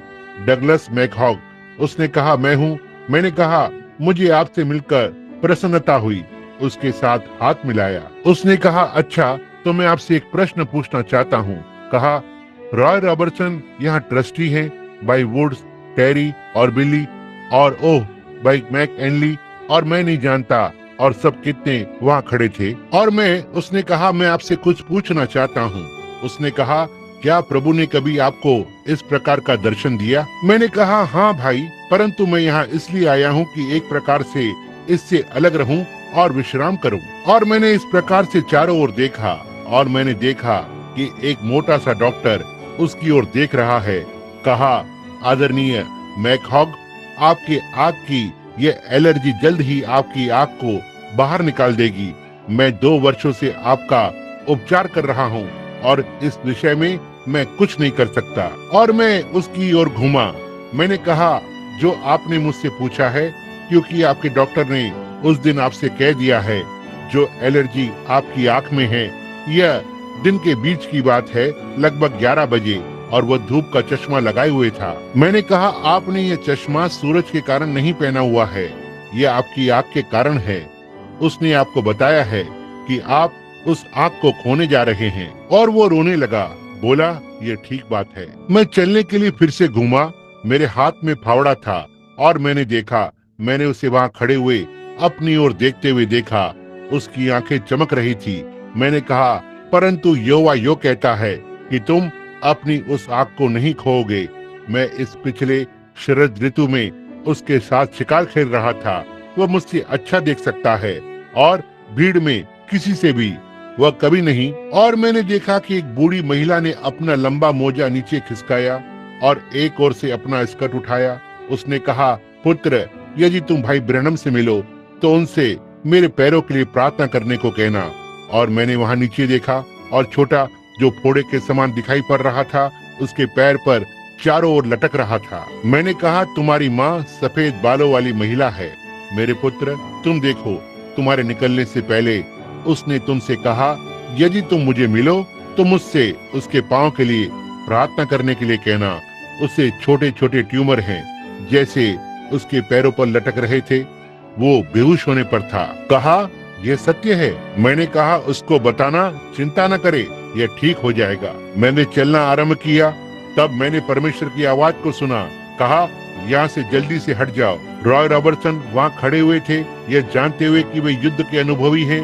मैंने अपना हाथ उनके कंधे पर रखा। मैंने कहा, भाई रॉय, जितनी जल्दी हो सकता है छुप जाओ। बोले, क्या बात है? मैंने कहा, यहाँ से हटो, छिप जाओ। और मैंने चलना आरंभ किया। अपना फावड़ा नीचे रख दिया, घूमकर अपनी टोपी उतार ली और यहाँ वो आ गया। परमेश्वर की महिमा चक्रवात में आ रही थी, जिसने पहाड़ के किनारों को इस प्रकार से तोड़ दिया और धमाका हुआ और उस स्थान को इस प्रकार हिला दिया। झाड़ियों की चोटियां कट गई। मेरे सिर से लगभग 3 या 4, मेरे सिर से 5 फीट ऊपर एक कीप के समान ऊपर चला गया और उसमें फिर धमाका हुआ और यहाँ यह 3 बार आता है। तब जब यह तीसरी बार उठा, भाई बैक्स आए और बोले, आप इसी के विषय में बात कर रहे थे? मैंने कहा, हाँ। कहा, ये क्या था? मैंने कहा, परमेश्वर चक्रवात में प्रकट होता है। मैं नहीं जानता था कि मुझे लोगों को बताना है या नहीं, वो क्या चाहता था। तब मैं गया और थोड़ी सी प्रार्थना की। तब उसने मुझे बताया कि मैं उनको बता सकता हूँ। मैंने कहा, यह पश्चिमी तट पर न्याय है, आज उसे देखें। देखिए, उसके कुछ घंटों बाद क्या हुआ। अलास्का डूब गया और अब सब कुछ नीचे जा रहा है। हम न्याय में प्रवेश कर रहे हैं। अनुग्रह ठुकराया जा चुका है, लेकिन परमेश्वर का धन्यवाद हो, हमारे पास छिपा हुआ भोजन, आत्मिक भोजन है कि हम उसकी भलाई और यीशु मसीह के प्रकाशन के अनुग्रह पर इन अंतिम दिनों में जी रहे हैं। अपने लोगों के बीच में स्वयं को प्रमाणित कर रहा है। आमीन। वे अंदर चले गए। एलिया अकाल के आने से पहले अंदर चला गया। परमेश्वर का धन्यवाद हो कि न्याय होने से पहले वो यहाँ पर है। अब यह वो समय है कि बाहर निकलें और अंदर चले जाएं। उन संस्थाओं से बाहर निकलें और मसीह में चले जाएं। बाहर निकलकर भीतर प्रवेश करने का समय है उन सारे सच्चे विश्वासियों के लिए। तब उसे बुलाया गया था और वो अंदर रुका रहा। याद रखें, उसने उस सोते को नहीं छोड़ा जब तक उसे परमेश्वर ने नहीं बुलाया। और जब अकाल समाप्त होने पर था, उसने उसे वहां उस विधवा के घर पर बुलाया। ध्यान दें, उसने इस विधवा को पुकारा और इस विधवा ने स्वयं को अविश्वासियों से अलग रखा था अकाल के समय पशु की छाप लेने से। इसलिए उसने उसे बुलाया, एलिया को बुलाया कि इस विधवा को जीवित रखे। उनके पास एक छोटी सी रोटी थी, एक छोटी सी चीज पर वो निर्भर कर रही थी। और एलिया ने कहा, उसे पहले मुझे दो, क्योंकि यहोवा यो कहता है, ना तो तेरा बर्तन खाली होगा, ना ही कुप्पी सूखेगी उस दिन तक, जब तक कि प्रभु परमेश्वर इस पृथ्वी पर वर्षा न भेजे। पहले परमेश्वर को उसके वचन को रखते हुए ध्यान दें, वहाँ उस बर्तन में आटा था। हर बार जब वो वहाँ भोजन के बाद जाती तो वहाँ बर्तन में आटा होता, उस कुप्पी में तेल था। हर बार वह इसके लिए जाती थी। क्यों? आटा मसीह को अन्न बलि में दर्शाता है। हर पाठ को उन्हें पीसने के लिए व्यवस्थित किया जाता है। उसका हर बार का गूंदा हुआ आटा एक सा था, जो ये दर्शाता है कि वो कल, आज और सर्वदा एक सा है। वो वचन था, जीवन की रोटी, जो संदेश के बाद आती है कि वचन को प्रमाणित करे। मित्रों, आज भी ऐसा ही है, ऐसा ही आज है। जीवन की रोटी जो बालक खाते हैं, परमेश्वर के संदेश के बाद आती है, ताकि वे अकाल के समय जीवित रहें। क्या हो यदि वो आज हमारी उपस्थिति में खड़ा हो? क्या हो यदि वो इस समय हमारी उपस्थिति में खड़ा हो? तो वो ठीक उसी प्रकार से कार्य करेगा जो उसने उन दिनों में किए थे, जब वो इस धरती पर देह में था। दुल्हन अपने पति का भाग होती है, वैसे ही कलीसिया मसीह की भाग है। जिन कामों को मैं करता हूँ, तुम भी करोगे। और यह वचन है जिसने यह किया है। उसने हमें बताया है वह चीजें उसने की है तो उनको हम भी करेंगे। अब हम यहाँ फिर से देखते हैं, यदि वचन हम में है और हमारे पास आया है, जैसा कि एलिया ने उस दिन में किया था, तो यह वही काम को करेगा जो उसने किया। वह परमेश्वर की भेद भरी बातों पर खाएगा, निर्भर करेगा, जो कि संसार से छिपी हुई है। ओह, यह फिर से संदेश और संदेश वाहक को एक बना देता है।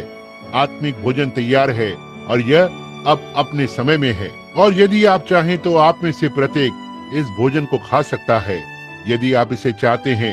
यदि आप इस समय के सारे अविश्वासों से बचना चाहते हैं, यदि आप मसीह में आने के लिए तैयार हैं, तो उसकी प्रतिज्ञा में आ जाएं और उसकी उस प्रतिज्ञाओं को याद रखें। मलाकी 4 में, लूका 17:30, संत यूहन्ना 14:12 में भी हैं, और कितने ही और पवित्र लेख हैं बताने के लिए। योएल 2:38, और वह सब जो वो करेगा, या 2:28, बल्कि वह जो इन अंतिम दिनों में करेगा। और कैसे भविष्यवक्ता ने कहा कि अंत के दिनों में उजाला होगा। यह कैसे कार्य करेगा, यह क्या करेगा। सारे पवित्र वचन अंतिम दिनों की ओर संकेत करते हैं, और यह मसीह है। यदि आप अब इसमें छिप सकते हैं उस गुप्त स्थान में, तो आप परमेश्वर के अनुग्रह और भलाई को खा सकते हैं और देख सकते हैं।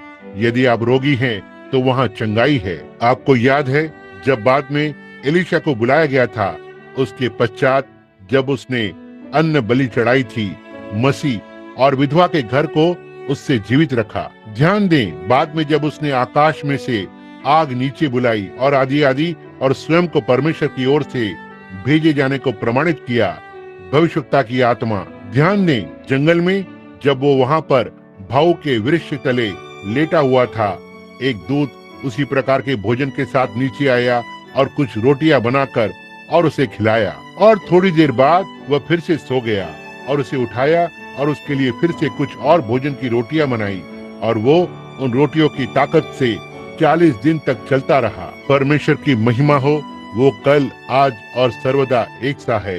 ओह, हम उससे कितना प्रेम करते हैं। आत्मिक भोजन अपने समय में। यह वो भोजन नहीं है कि बालकों की रोटी लेकर कुत्तों को दी जाए। क्या यीशु ने यही बात सुरुफिनी स्त्री से नहीं कही थी? वो केवल अपनों के पास भेजा गया था, यह ठीक बात है। और वे ही जिनके पास वो आया, वो अन्य जातियों के पास कभी नहीं गया। और अब आज वह अन्य जातियों से उनके समय में भेंट कर रहा है। और यह वो नहीं। आप कहते कि यह संदेश इन बड़े बड़े स्थानों में, इन बड़े बड़े धर्म युद्धों में, जैसे नामधारी कलीसियाओं में क्यों नहीं जाता, जैसे संप्रदायों के बीच? यह उनका भोजन नहीं है। यह कहलाने वाली कलीसियाओं का भोजन नहीं है। यह दुल्हन का भोजन है। यह आत्मिक भोजन समय पर है। यह उनका पेट खराब कर देगा। यह उनके लिए बहुत भारी है। समझे? समझे?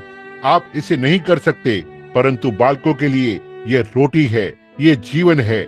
यह यीशु मसीह कल, आज और सर्वदा एक सा है। हमें बहुत देर होने जा रही है। यदि हम अब भी प्रार्थना पंक्ति का आरंभ न करें, आइए हम अपने सिरों को कुछ क्षण के लिए झुकाएं। प्रिय परमेश्वर, ऋतु का भोजन, आत्मिक भोजन, कुछ ऐसा जिसके लिए संसार कुछ नहीं जानता। हमने कैसे उस रात्रि प्रभु को कहते सुना, या उस दिन वहाँ सामरिया में, उसी स्थान पर जहाँ एलीशा चला गया और कहा, क्यों जब तक मैं न कहूँ ओस की एक बूंद भी न गिरेगी। यहाँ यीशु खड़ा हुआ अपने चेलों को बता रहा था। कहा, गुरु तू क्यों नहीं खाता? उसने कहा, मेरे पास वो भोजन है जिसके विषय में तुम नहीं जानते। सत्य में प्रभु, उसका भोजन परमेश्वर की इच्छा पूरा करने के लिए था कि परमेश्वर के कार्यों को उसके समय में प्रकट करे। वो वहाँ था कि देखे यह हो चुका था। मैं तब तक कुछ नहीं करता जब तक मेरा पिता पहले मुझे दिखा न दे। जो पिता मुझे दिखाता है वो मैं करता हूँ। और पिता ऐसा ही आज है। वो कलीसिया, सच्चा विश्वासी, विश्वासियों की देह भोजन पर पहुँच गई है। आत्मिक भोजन जिसके विषय में जो नाम के कहलाते हैं कुछ नहीं जानते हैं। पिता, संसार इस भोजन के विषय में कुछ नहीं जानता, परंतु आपकी कलीसिया, आपके लोग, आपके पुत्र की दुल्हन इससे प्रेम करती है। जब डॉक्टर असफल हो जाते हैं, हमारे पास चंगाई के लिए पहुंच होती है। हमारी पहुंच इस तक है। यह परमेश्वर का एक भोजन है, भोजनों में से एक है जिसे उसने अपनी कलीसिया को दिया है। और अंत के दिनों में उसने अपने विश्वास करने वाले बालकों से प्रतिज्ञा की है। और पिता हमारी सहायता करें कि विश्वासी बालक बने, क्योंकि विश्वासियों के लिए सब कुछ संभव है। प्रिय परमेश्वर, इसे ग्रहण करे, हम यीशु के नाम में मांगते हैं, आमीन। मैं विश्वास करता हूँ कि बिली ने मुझे बताया कि उन्होंने कुछ प्रार्थना पत्र बांटे हैं। यदि उस प्रार्थना पत्र के ऊपर का अक्षर कोई मुझे बताए, बस मैं इतना चाहता हूँ, तो ठीक है, हम सी के 1 को लेंगे। आरंभ करें। जब तक कि हम अपनी पंक्ति को आरंभ न करें, देखिए अब वे हर कहीं से हो सकता है। अब यदि हर कोई, ठीक है, देखिए मैं इसे करने का यत्न कर रहा हूँ। मैं नहीं जानता कि हम इसे कर सकते हैं या नहीं, या फिर हम पुकारने वाली पंक्ति को लें। आप शांत बैठे रहें, इससे मुझे कोई अंतर नहीं पड़ता। यदि आप बल्कि या मंच पर आना चाहते हैं या आपके पास एक बुलाने वाली पंक्ति है, तो इससे कोई फर्क नहीं पड़ता। बस किसी भी तरह से मैं पूरी तरह से पवित्र आत्मा पर निर्भर कर रहा हूँ। मैं इस पर निर्भर हूँ कि वो इस वचन की रक्षा करे जो मैंने प्रचार किया है। भाई जॉर्ज राइट, मैं इसका विश्वास करता हूँ। बचपन से, जब से मैं आपके घर पर आ रहा हूँ, बहुत वर्षों पहले उस पेड़ में पुराने चक्रवात को जो था उसे सुना। मैं अब भी उसी संदेश का विश्वास करता हूँ। मैं विश्वास करता हूँ कि यह वही है। ठीक है, मैं देखता हूँ कि पीछे से वे प्रार्थना पंक्ति के लिए हट रहे हैं। ठीक है, प्रार्थना पत्र सी, नंबर 1, 2, 3, 4, 5 पहले आएं और ठीक यहाँ खड़े हो जाएं। यदि आप खड़े नहीं हो सकते, यदि आप अपने हाथों को उठाएंगे तो कोई आकर आपको ले लेगा। यह क्या है? जी हाँ, प्रार्थना कार्ड सी, 1, 2, 3, 4, 5। और अब ध्यान दें, आप जिनके पास प्रार्थना पत्र नहीं है, अब बहुत लंबे समय से मेरे पास ऐसी प्रार्थना पंक्ति नहीं हुई। कित्तों को मेरा कार्य अधिकार याद है जब हमने यहाँ आराधनालय बनाया था। कहा एक सुसमाचारक फैलाने का कार्य करो। क्या नहीं कहा कि मैं एक सुसमाचारक फैलाने वाला था? कहा एक सुसमाचारक फैलाने का कार्य करो। देखो, क्योंकि समय आएगा जब इसे बदला जाएगा। वो समय आ रहा है। ठीक है, अब इसमें आप 2 या 3 अलग अलग सेवकाइयों को एक साथ नहीं मिला सकते। एक ही समय में पास्टर और सुसमाचार फैलाने वाला, आप एक ही समय में भविष्यवक्ता और हो सकता है पास्टर नहीं हो सकते, क्योंकि आपके पास भिन्न भिन्न कार्य हैं, भिन्न भिन्न सेवकाई है। परंतु मुझे अपने संदेश में क्या करना चाहिए जो प्रभु ने मुझे बताया। परंतु तब उसने कहा, सुसमाचारक फैलाने का कार्य कर, अपनी सेवकाई को सिद्ध कर, क्योंकि समय आएगा जब वे खरा उपदेश न सह सकेंगे। क्या वो अभी नहीं आया है? प्रत्येक संप्रदाय ने मुझे अस्वीकार कर दिया है। वे खरा उपदेश न सह सकेंगे, परंतु अपनी अभिलाषाओं के कारण वे अपने लिए स्वयं उपदेशक चुन लेंगे और वे कथा कहानियों में अपने मन को लगाएंगे। यर्नेस और जम्ब्रेस ने मूसा का सामना किया और वे अपने लाभ के लिए बड़े बड़े कार्य करेंगे, परंतु उनकी मूर्खता प्रकट हो जाएगी। समझे? ठीक है, नकल करना। आप देखिए कैसे यम्ब्रेस ने, और स्वर्ग का परमेश्वर जानता है कि ठीक वहाँ कोने के पत्थर में, उस आराधनालय के पत्थर में 1933 में रखा है, एक बाइबल के एक पन्ने पर लिखा हुआ वो रखा हुआ है। देखिए उन्होंने ये कैसे किया है। देखिए क्या घटित हुआ है। ठीक वैसे ही नकल। कहा उन्हें रहने दो, उनकी मूर्खता भी वैसे ही प्रकट हो जाएगी जैसे यर्नेस और यम्ब्रेस की हो गई थी। यहाँ अब हम उस दिन में हैं जब हम कोने का पत्थर रख रहे थे। मैंने कलीसिया को देखा, लोग देवड़ियों पर खड़े थे और हर कहीं, और आराधनालय की दीवार से लगे चारों ओर खड़े थे। आप वहीं पर हैं। उन्होंने कहा, जब यह बनकर खड़ा हुआ, इस नगर के लोगों ने यहाँ कहा, 6 महीने के अंदर हमारे पास सिर्फ $1.80 थे। एक टैबरनेकल आराधनालय बनाने के लिए बहुत से गैराज चलाने वाले लोग पहले ही सोच चुके थे कि यह उनकी गैराज बनने वाली है, लेकिन वो आज भी परमेश्वर की भेड़ों के लिए एक भेड़ों का बाड़ा है। 1, 2, 3, 5, 6, 7, 8, 9, 10 सी 6, 7, 8, 9, 10। ठीक है, अब मुझ प्रभु ने इसे लगाया है, मैं ही इसे दिन और रात सींचूंगा। ऐसा न हो कि इसे मेरे हाथ से कोई ले ले। आलोचना को देखिए, इसके पक्ष में कोई संप्रदाय नहीं है। आसपास यहाँ कोई भी कलीसिया इस प्रकार की नहीं है। राष्ट्र में कोई पेंटिकॉस्ट नहीं। इसे बचाए रखने के लिए कुछ भी नहीं है। हर कोई पानी के बपतिस्मे के विरुद्ध है, हर कोई सारी बातों के विरुद्ध में है। यहाँ तक कि मेरा अपना परिवार, मेरे अपने पिता ने मुझे अपने द्वार से भगा दिया। मेरे कपड़े कागज के थैले में थे और रहने के लिए न्यू एल्बनी चला गया।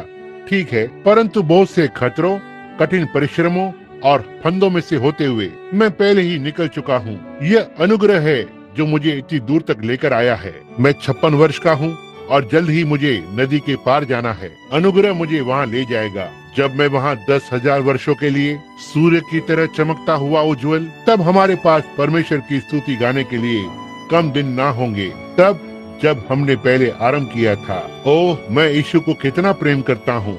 वो मेरे लिए समस्त संसार है। ओह ठीक है, मैंने कितने किए, मैंने कहाँ छोड़ा था? 10। क्या हम कुछ और ले सकते हैं? ठीक है, वो क्या था? 10, 15। ठीक है, सी 10 से 15। आप जहाँ कहीं भी हो, यदि आप खड़े हो सकते हैं और यहाँ आए। क्या कहा? ठीक है, तो सी 15 से 20, इसे सी 15 से 20 कर दें। ये 10 और लोग हो जाएंगे। हम देखते हैं, आप देखिए पंक्ति कहाँ पर खड़ी है। हम उनमें भीड़ न लगने दें और हम, ठीक है, अब मेरी ओर अपना पूरा ध्यान दें। हम अधिक देर न लगाएंगे, परंतु अब, ओह क्या ही घड़ी है, क्या ही समय है। मैं चाहता हूँ कि हर एक जन प्रभु से प्रेम करे। मैं ये चाहता हूँ कि हम सब अंतर्निहित शक्ति के इस मिनट को अनुभव करने के लिए उस बिंदु पर पहुँचें। आइए हम इसका यत्न करें। केवल अपना ध्यान मेरी ओर रखें। हम यहाँ क्या करने का यत्न कर रहे हैं? हम परमेश्वर के वचन को परखने के लिए स्थान पर रख रहे हैं। एलिया ने भी यही किया। जब वो ये जान गया कि वो परमेश्वर की ओर से ये करने के लिए भेजा गया है, तो वो पहाड़ पर चला गया। उसने कहा, अब हम सिद्ध करें कि परमेश्वर कौन है। जो परमेश्वर आग से उत्तर दे वही परमेश्वर हो। और मूर्ति पूजक काटते हैं। ओह, कहते हैं, अच्छा, निश्चय ही नहीं। वे मूर्ति पूजक जानते हैं कि आग नहीं गिरेगी, इसलिए वे चिल्लाते हैं और करते ही जाते हैं। परंतु एलिया जानता था कि आग गिरेगी, क्योंकि उसे प्रभु से दर्शन मिला था। आप कहते हैं उसे दर्शन मिला था? जी हाँ श्रीमान। जब उसने सब कुछ व्यवस्थित कर लिया तो उसने कहा, प्रभु मैंने ये सब आपके आदेश पर किया है। और फिर आग गिरनी शुरू हो गई। जब परमेश्वर के वचन को शब्द दर शब्द रखा जाता है तो बाकी का ध्यान रखना परमेश्वर का काम है। वो बस आपसे इसे वहाँ रखने के लिए कहता है और सुनिश्चित करें कि आपको इसे वहाँ रखने के लिए बुलाया गया है। देखा? और यदि आप रखते हैं तो वो बाकी का ध्यान रखेगा। अब यहाँ लोग इस पंक्ति में से होकर आएंगे जिसके लिए मैं प्रार्थना करूंगा। अब ठीक है, आप अब दीवार के किनारे किनारे हो जाएं। ठीक है कि पंक्ति को आरंभ किया जाए। अब पहले कम से कम कहीं तो यहाँ पर इस भवन में कुछ लोग, यहाँ पर कितने लोग बीमार हैं और उनके पास प्रार्थना पत्र नहीं है, अपने हाथ खड़े करें। देखिए, लगभग सब तरफ। अब आप जानते हैं, यदि हमारा प्रभु, और मैं विश्वास करता हूँ कि वो करेगा, यदि वो कल, आज और सर्वदा एक सा है, वह प्रार्थना पंक्ति को चलाता है। लोग उसके पास लंबी लंबी पंक्तियों में भीड़ में आते हैं। वह उनको छूता था, उन्हें आशीष देता था। तब वह एक बार रुका और बोला, मुझे किसने छुआ? चारों ओर देखकर उसने उस महिला को बताया कि उसने उसे किस लिए छुआ और कहा, उसका लहू बहना बंद हो गया। उसके विश्वास ने उसे चंगा किया। क्या हो यदि वह घूमकर कहती, प्रभु मैं नहीं जानती, मुझे यह बहुत दिनों से था। यह नहीं होगा, नहीं, यह नहीं होगा, नहीं। क्या होता यदि उसने सुरूफिनी स्त्री को बताया होता, क्योंकि यह शब्द जो तूने कहा कि तेरी पुत्री, शैतान उसमें से निकल गया। यदि वो कहती, अच्छा अब प्रभु मैं चाहती थी कि तू इस प्रकार से करे, वो शैतान अब भी लड़की में होता, परंतु उसने अपनी लड़की को उसी दशा में पाने की आशा की जिस प्रकार से उसने कहा था कि वो उसे पाएगी। अब उसने हमें बताया, यदि तू विश्वास कर सके, यदि तू इस पहाड़ से कह सकता है कि हट जा और अपने हृदय में संदेह न करे, परंतु विश्वास करे कि जो तूने कहा है घटित होगा, तो तू इसे पा सकता है। जब तू प्रार्थना करे तो विश्वास कर कि तूने पा लिया तो तुझे दे दिया जाएगा।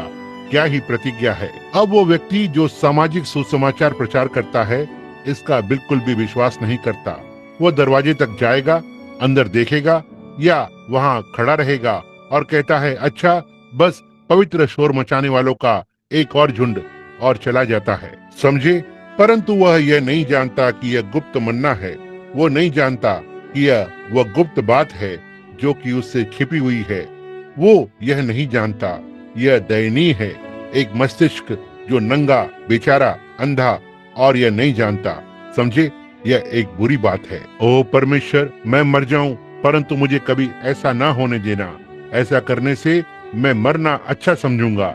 जी हाँ श्रीमान, और मैं सोचता हूँ हम में से हर एक यही चाहेगा, क्या नहीं चाहेगा। परंतु अब परमेश्वर ने अंतिम दिनों में हमसे इसकी प्रतिज्ञा की है। मलाकी 4 में कहा कि यीशु मसीह नीचे आएगा और मानव देह का रूप धरेगा, जैसे उसने सदोम में किया। यह ठीक बात है। और कहा कि संसार सदोम की दशा में होगा। और कहा जैसा कि तब था, मनुष्य का पुत्र उस दिन प्रकट होगा।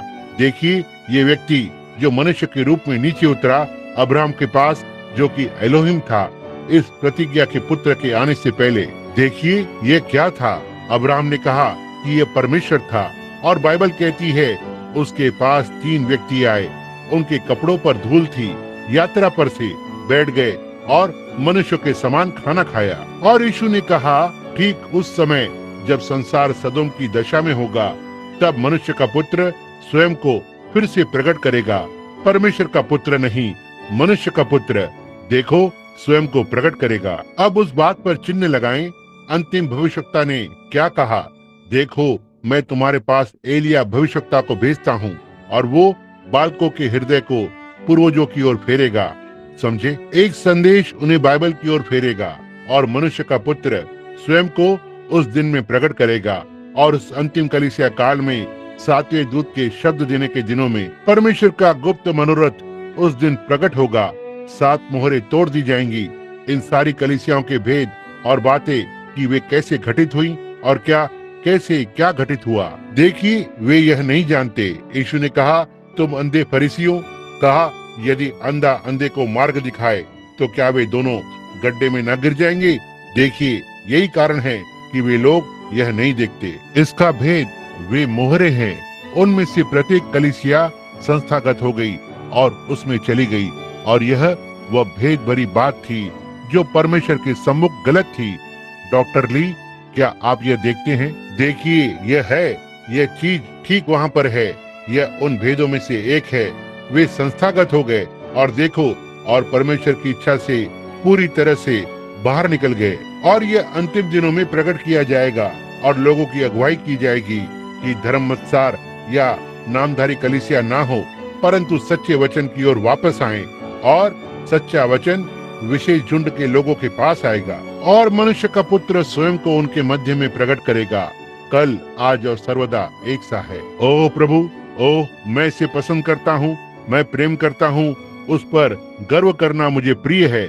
मैं उसे लोगों के सामने उसे बड़ा बनाना मुझे अच्छा लगता है। मुझे उसे बड़ा नहीं बनाना है, वह तो पहले से ही महान है। वह इतना ऊंचा है कि आप उसके ऊपर नहीं आ सकते। वह इतना गहरा है कि आप उसके नीचे नहीं जा सकते।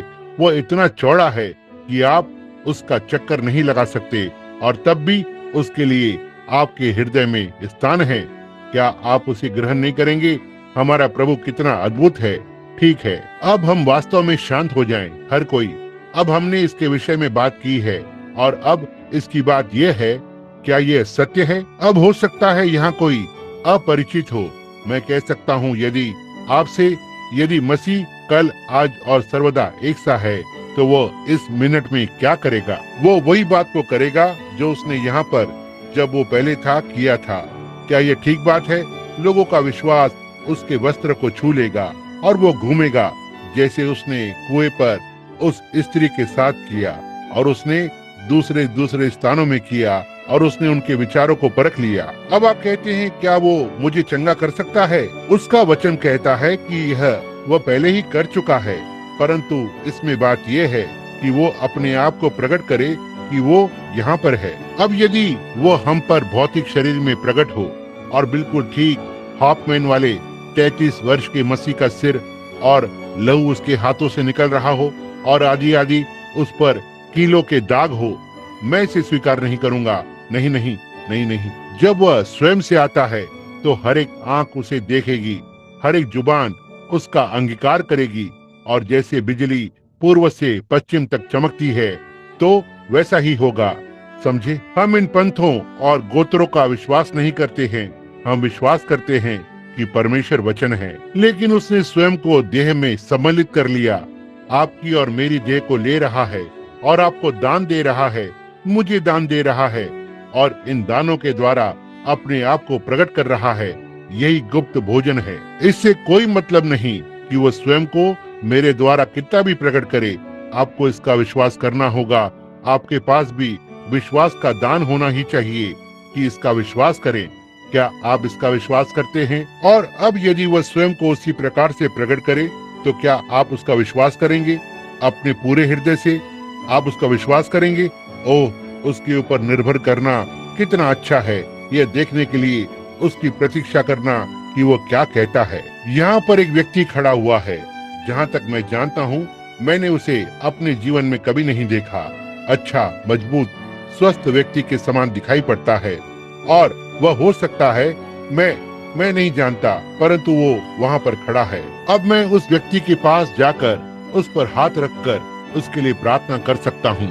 पूछता हूँ, यदि वो विश्वास करे, वो यहाँ खड़े होकर और मुझसे कह सकता है, मैं चाहता हूँ कि आप अमुक और अमुक के लिए प्रार्थना कर दें, और मेरा शरीर पूरी तरह से झुका हुआ है, मुझे लगातार सिर दर्द है, मेरे पेट में फोड़ा है या कुछ भी, वह मैं नहीं जानता, वह उनमें से कोई भी बात कह सकता है। मैं कहूँगा, ठीक है श्रीमान भाई, मैं अपना हाथ आपके ऊपर रखूंगा और आपके लिए प्रार्थना करूंगा, यह पूरी तरह से ठीक हो जाएगा।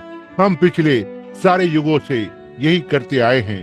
क्या यह ठीक बात है? परंतु याद रखें, यीशु ने ये कहा, उसके आने के समय पर यह भिन्न होगा, जैसा कि सदोम के दिनों में था। और वह मनुष्य जो आया, उसकी पीठ तंबू की ओर थी, जहाँ अंदर सारा थी, और उसने कहा, अब अब्राम नहीं, अब्राहम। देखिए, एक दिन पहले वह अब्राम था, परंतु उसे एक दर्शन मिला और प्रभु ने उसे बताया कि मैं उसका नाम बदलने जा रहा हूँ। और यहाँ प्रभु स्वयं था, एक मनुष्य के रूप में उसके साथ खा और पी रहा था। कहा, अब्राहम, तेरी पत्नी साराह कहाँ है? SARRAH, साराह, ना ही SARRA, सारे। उसने कहा, वो आपके पीछे तंबू में है। कहा, मैं 25 वर्ष पहले की प्रतिज्ञा के अनुसार तुझसे मिलने जा रहा हूँ। और साराह एक प्रकार से अपने अंदर हंसी।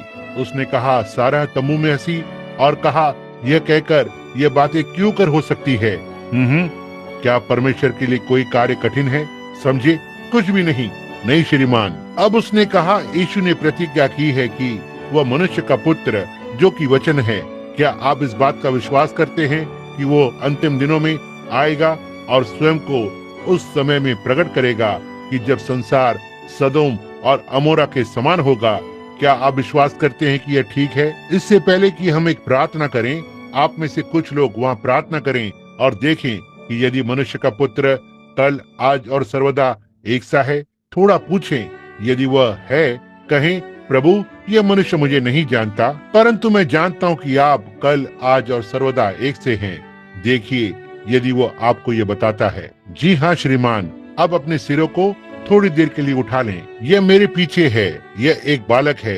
यह इस समय बुखार से तप रहा है। यह एक छोटी बच्ची है। आप नगर के बाहर से हैं। बालक को पेट की समस्या है। इसने कर दिया, केवल विश्वास करें। अब क्या यही वो है जो उसने करने को कहा? मैंने उस व्यक्ति को अपने जीवन में पहले कभी नहीं देखा। परमेश्वर जो स्वर्ग में है यह जानता है। यह व्यक्ति यहाँ पर है।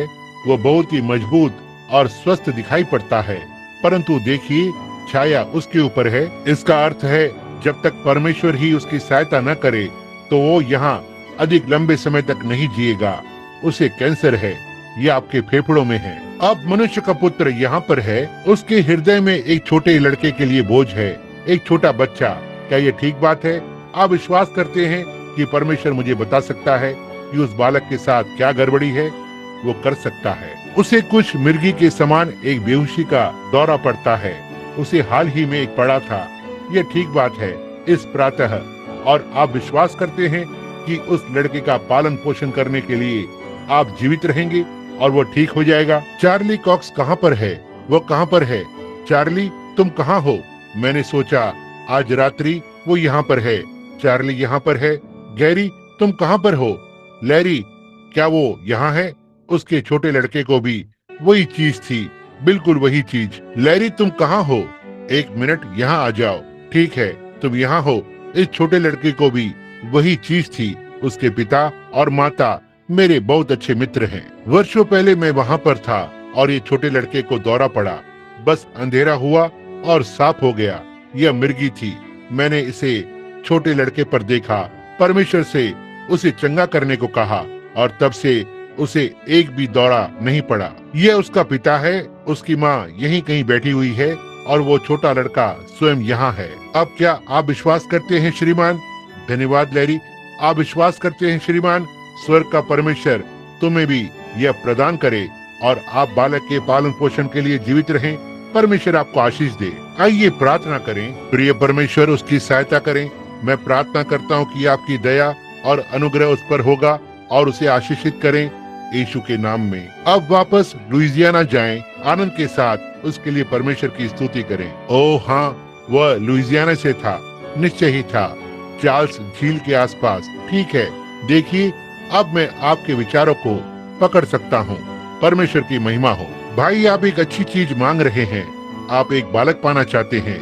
आपके पास पहले भी बालक है, कुछ बालक, परंतु आप एक और चाहती हैं। मेरी बहन, स्वर्ग का परमेश्वर आपको ये प्रदान करे। यहाँ आइए, मैं बस हाथों को रखना चाहता हूँ। प्रिय परमेश्वर, महिला को उसके हृदय की इच्छा दे, क्योंकि यह अच्छी बात है। यीशु के नाम में आमीन। अब जाकर बालक को पाएं। परमेश्वर एक अच्छा परमेश्वर है। क्या आप इस बात का विश्वास करते हैं? वो हमारी सारी आवश्यकताओं को जानता है। यदि हम विश्वास करें तो वो हमारी हर आवश्यकता को पूरा करेगा। उसने कहा, यदि तू विश्वास करे। मैंने आपसे कहीं तो हाथ मिलाया है, मुझे याद नहीं कि कहाँ, परंतु मैंने कहीं आपसे हाथ मिलाया है। मुझे बस ठीक ठीक याद नहीं आ रहा है, परंतु बस हम कहीं पर थे, आज कहीं पर, परंतु मुझे याद नहीं कि यह कहाँ था। परंतु यह वो स्थान नहीं जिसके विषय में हम यहाँ पर बात करने के लिए हैं। आप यहाँ पर बात करने के लिए हैं या प्रार्थना करवाने के लिए हैं? आप चाहते हैं कि मैं किसी के लिए प्रार्थना करूं, यह ठीक बात है। वो यहाँ नहीं है, वो जॉर्जिया में बीमार है। वह केवल शारीरिक रूप से ही बीमार नहीं, परंतु आत्मिक रूप से भी वो बीमार है। आपका चचेरा भाई। आप विश्वास करते कि परमेश्वर इसकी चिंता करेगा, क्योंकि आप उसके लिए खड़े हैं? क्या आप करते हैं? यहाँ आइए और हम एक साथ मिलकर प्रार्थना करें। प्रिय परमेश्वर, इस व्यक्ति को उसके हृदय की इच्छा प्रदान करें कि वो जाकर और पा सके जिसे यह मनुष्य परमेश्वर के सामने पुकार रहा है। यीशु के नाम में मैं ये मांगता हूँ, आमीन। परमेश्वर आपको आशीष दे। संदेह न करें, अपने संपूर्ण हृदय से विश्वास करें। आप कैसे हैं? यह वो नहीं था कि मैं अपना हाथ आपसे मिलाने के लिए नहीं बढ़ा पाया। जब आपने अपना हाथ बढ़ाया, मैं कुछ देख रहा था। ये छाया थी, वास्तव में घनी और काली। इसी कारण मैं जानता हूँ मैंने आपका हाथ पकड़ा। मैं इस प्रकार से नहीं देख सका, देखो, परंतु ये कैंसर है। आप विश्वास करते हैं कि परमेश्वर इसे हटाने के योग्य है? ये आपकी छाती पर है, बाईं ओर। आप कैरोलिना वापस जाना चाहती हैं और चंगा होने के लिए प्रभु की प्रशंसा करें। क्या आप नहीं करेंगी? देखा मेरा क्या अर्थ है? आइए हम प्रार्थना करें। प्रिय परमेश्वर, यीशु मसीह के नाम में वो एक जो अब यहाँ उपस्थित है, बालक परमेश्वर की रोटी खा रहे हैं, होने पाए यह बालक भी विश्वास का आनंद ले सके। परमेश्वर की रोटी जो वह अब चंगाई के लिए उसे देता है, ये चंगा होकर जाए यीशु के नाम में, आमीन। भाई, परमेश्वर आपको आशीष दे। अपने पूरे हृदय से विश्वास करें। आप कैसे हैं? क्या यह शानदार समय नहीं है? जैसे कि एक विस्मय लोगों के ऊपर छाया हो, ऐसा लगता है या ऐसा सुन पड़ता है मेरे कानों में, जैसे कि कोई चीज करके जा रही हो, जैसे कि आवाज कर रही हो। इस प्रकार से देखो, यह बालकों की रोटी है, समझे? यह आपकी है, यह आपके लिए है, यह मेरे लिए नहीं, यह आपके लिए है। मैं बहुत ही धन्यवादित हूँ। इस समय मैं ठीक हूँ जहाँ तक मैं जानता हूँ, परंतु यह मेरे लिए भी रोटी है जब मुझे इसकी आवश्यकता होती है। यह आपके लिए रोटी है। यह साहस बढ़ाना है आपके लिए जो बीमार भी नहीं है, यह हमारे हृदय को परमेश्वर के सम्मुख लाता है। यह ठीक सही ऋतु में है, जो उसने कहा वो उसे करेगा। और जैसे सदोम के दिनों में था, ऐसे ही मनुष्य के पुत्र के आने के दिनों में होगा, जब मनुष्य का पुत्र प्रकट होगा। समझे? और देखो, मैं एलिया नबी को प्रभु के बड़े और भयानक दिन के आने से पहले भेजूंगा। वह लोगों के हृदय को पूर्वजों की ओर वापस फेरेगा। समझे? समझे? और तब धर्मी उन दुष्टों की राख पर चलेंगे, वे भट्टी के समान जलेंगे। देखिए, पृथ्वी भी, देखिए, यह वहां गिरने जा रही है और ज्वालामुखी पृथ्वी के आर पार फैल जाएगा और आकाश आग में होगा। हे युगों की चट्टान, अब मुझ पर दया करें। और फिर आप कैसी हैं? एक बात आप में है, महिला रोग, स्त्री रोग, दूसरी चीजें, आप अधीर हैं। यह आयु बस अधीर होने की है, सब प्रकार की उथल पुथल। परंतु आपकी एक इच्छा भी है, यह कि पवित्र आत्मा प्राप्त करें। यह ठीक बात है, यही है। क्या आप विश्वास करती हैं कि क्या आपने सारी बातों को अंगीकार कर लिया है? आप विश्वास करती हैं यदि मैं आपके ऊपर हाथ रखूं और परमेश्वर से ये करने के लिए कहूं तो पवित्र आत्मा आ जाएगा? आप ये विश्वास करती हैं?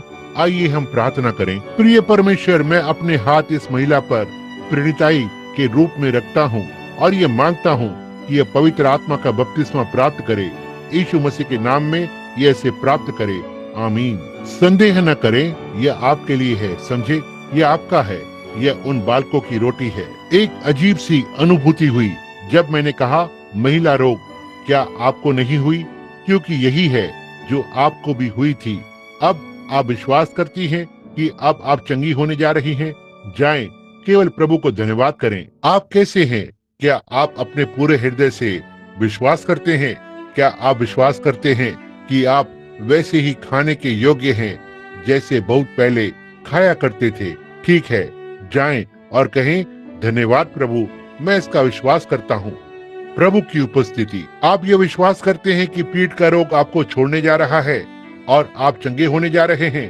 अच्छा, ठीक है, जाएं, कहते रहिए, धन्यवाद प्रिय परमेश्वर, और परमेश्वर इसे प्रदान करेगा। आप विश्वास करते हैं आप अच्छे हो सकते हैं, प्रभु आपको चंगा करेगा और कोई जोड़ों का दर्द नहीं होगा, अच्छे और स्वस्थ रहेंगे।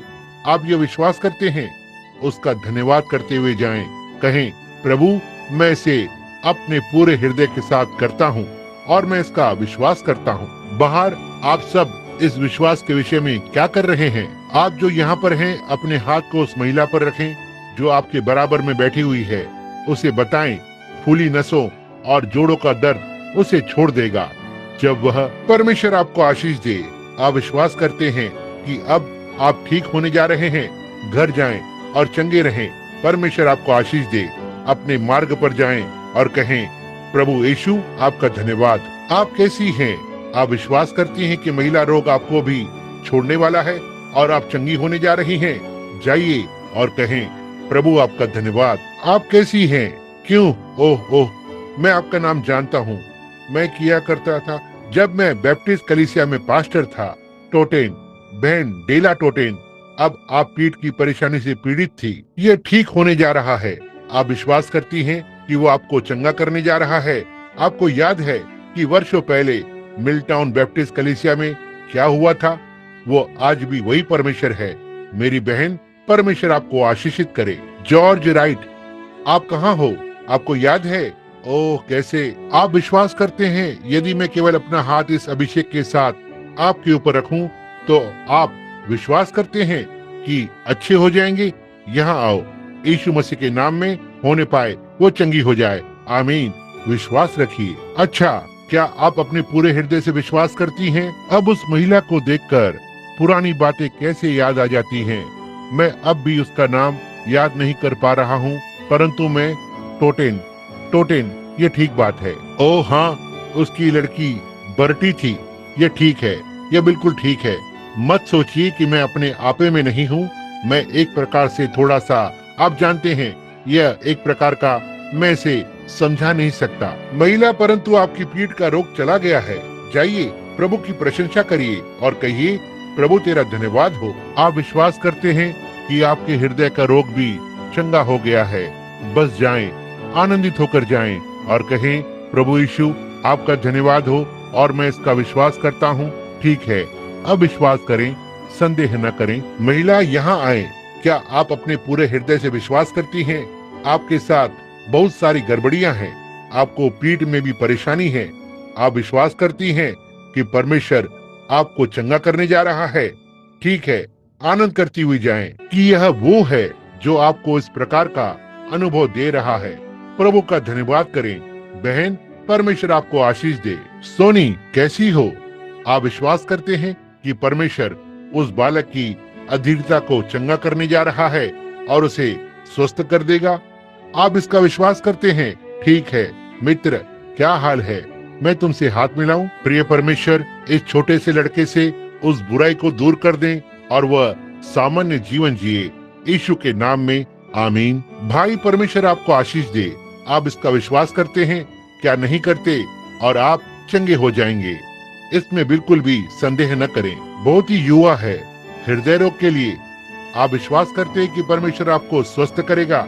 जाइए, कहिए, प्रभु तेरा धन्यवाद क्योंकि तूने मुझे चंगा किया है। आप विश्वास करते हैं कि परमेश्वर आपके पेट के रोग को चंगा करेगा और आपको स्वस्थ करेगा? आनंद करते जाइए और कहिए, प्रभु तेरा धन्यवाद हो। वो अभी भी परमेश्वर है, क्या वो नहीं है? आपको केवल एक कार्य करना है कि केवल विश्वास करें। क्या ये ठीक बात नहीं है? क्या आप अंतिम दिनों में मनुष्य के पुत्र का विश्वास करते हैं? यहाँ अभी कुछ मिनटों पहले कुछ घटित हुआ और मैं मालूम करने का यत्न कर रहा हूँ कि कहाँ पर था। किसी में विश्वास था और कुछ तो हुआ, या हो सकता है मैं उन्हें अगले रविवार को ले लूंगा या जब भी ले सकूं। क्या आप, यह फिर से है, आपने अपना हाथ ऊपर उठा लिया। क्या आप विश्वास करते कि परमेश्वर हृदय रोग को चंगा कर सकता है, आपको स्वस्थ कर सकता है? वो आपकी पुत्री को चंगा कर सकता है जिसे आप विश्वास करते हैं। श्रीमती नैफ, आप विश्वास करती हैं? आप विश्वास करती है कि परमेश्वर? लियोनेफ, मैं आपको नहीं जानता, परंतु आप यही है। आपको हृदय रोग है और आपकी छोटी पुत्री को गुर्दे का रोग है। आप विश्वास करती हैं कि वह स्वस्थ होने जा रही है? आपका विश्वास आपको चंगा करता है। अपने संपूर्ण हृदय से विश्वास करें। आप पीछे जलाशय पर, वहाँ पीछे पेट के रोग में खड़े हुए हैं।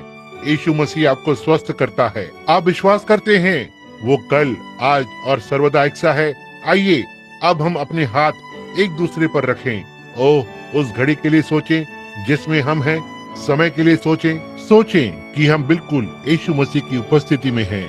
परमेश्वर का पुत्र, उसने प्रतिज्ञा की है कि वो ये अंतिम दिनों में करेगा।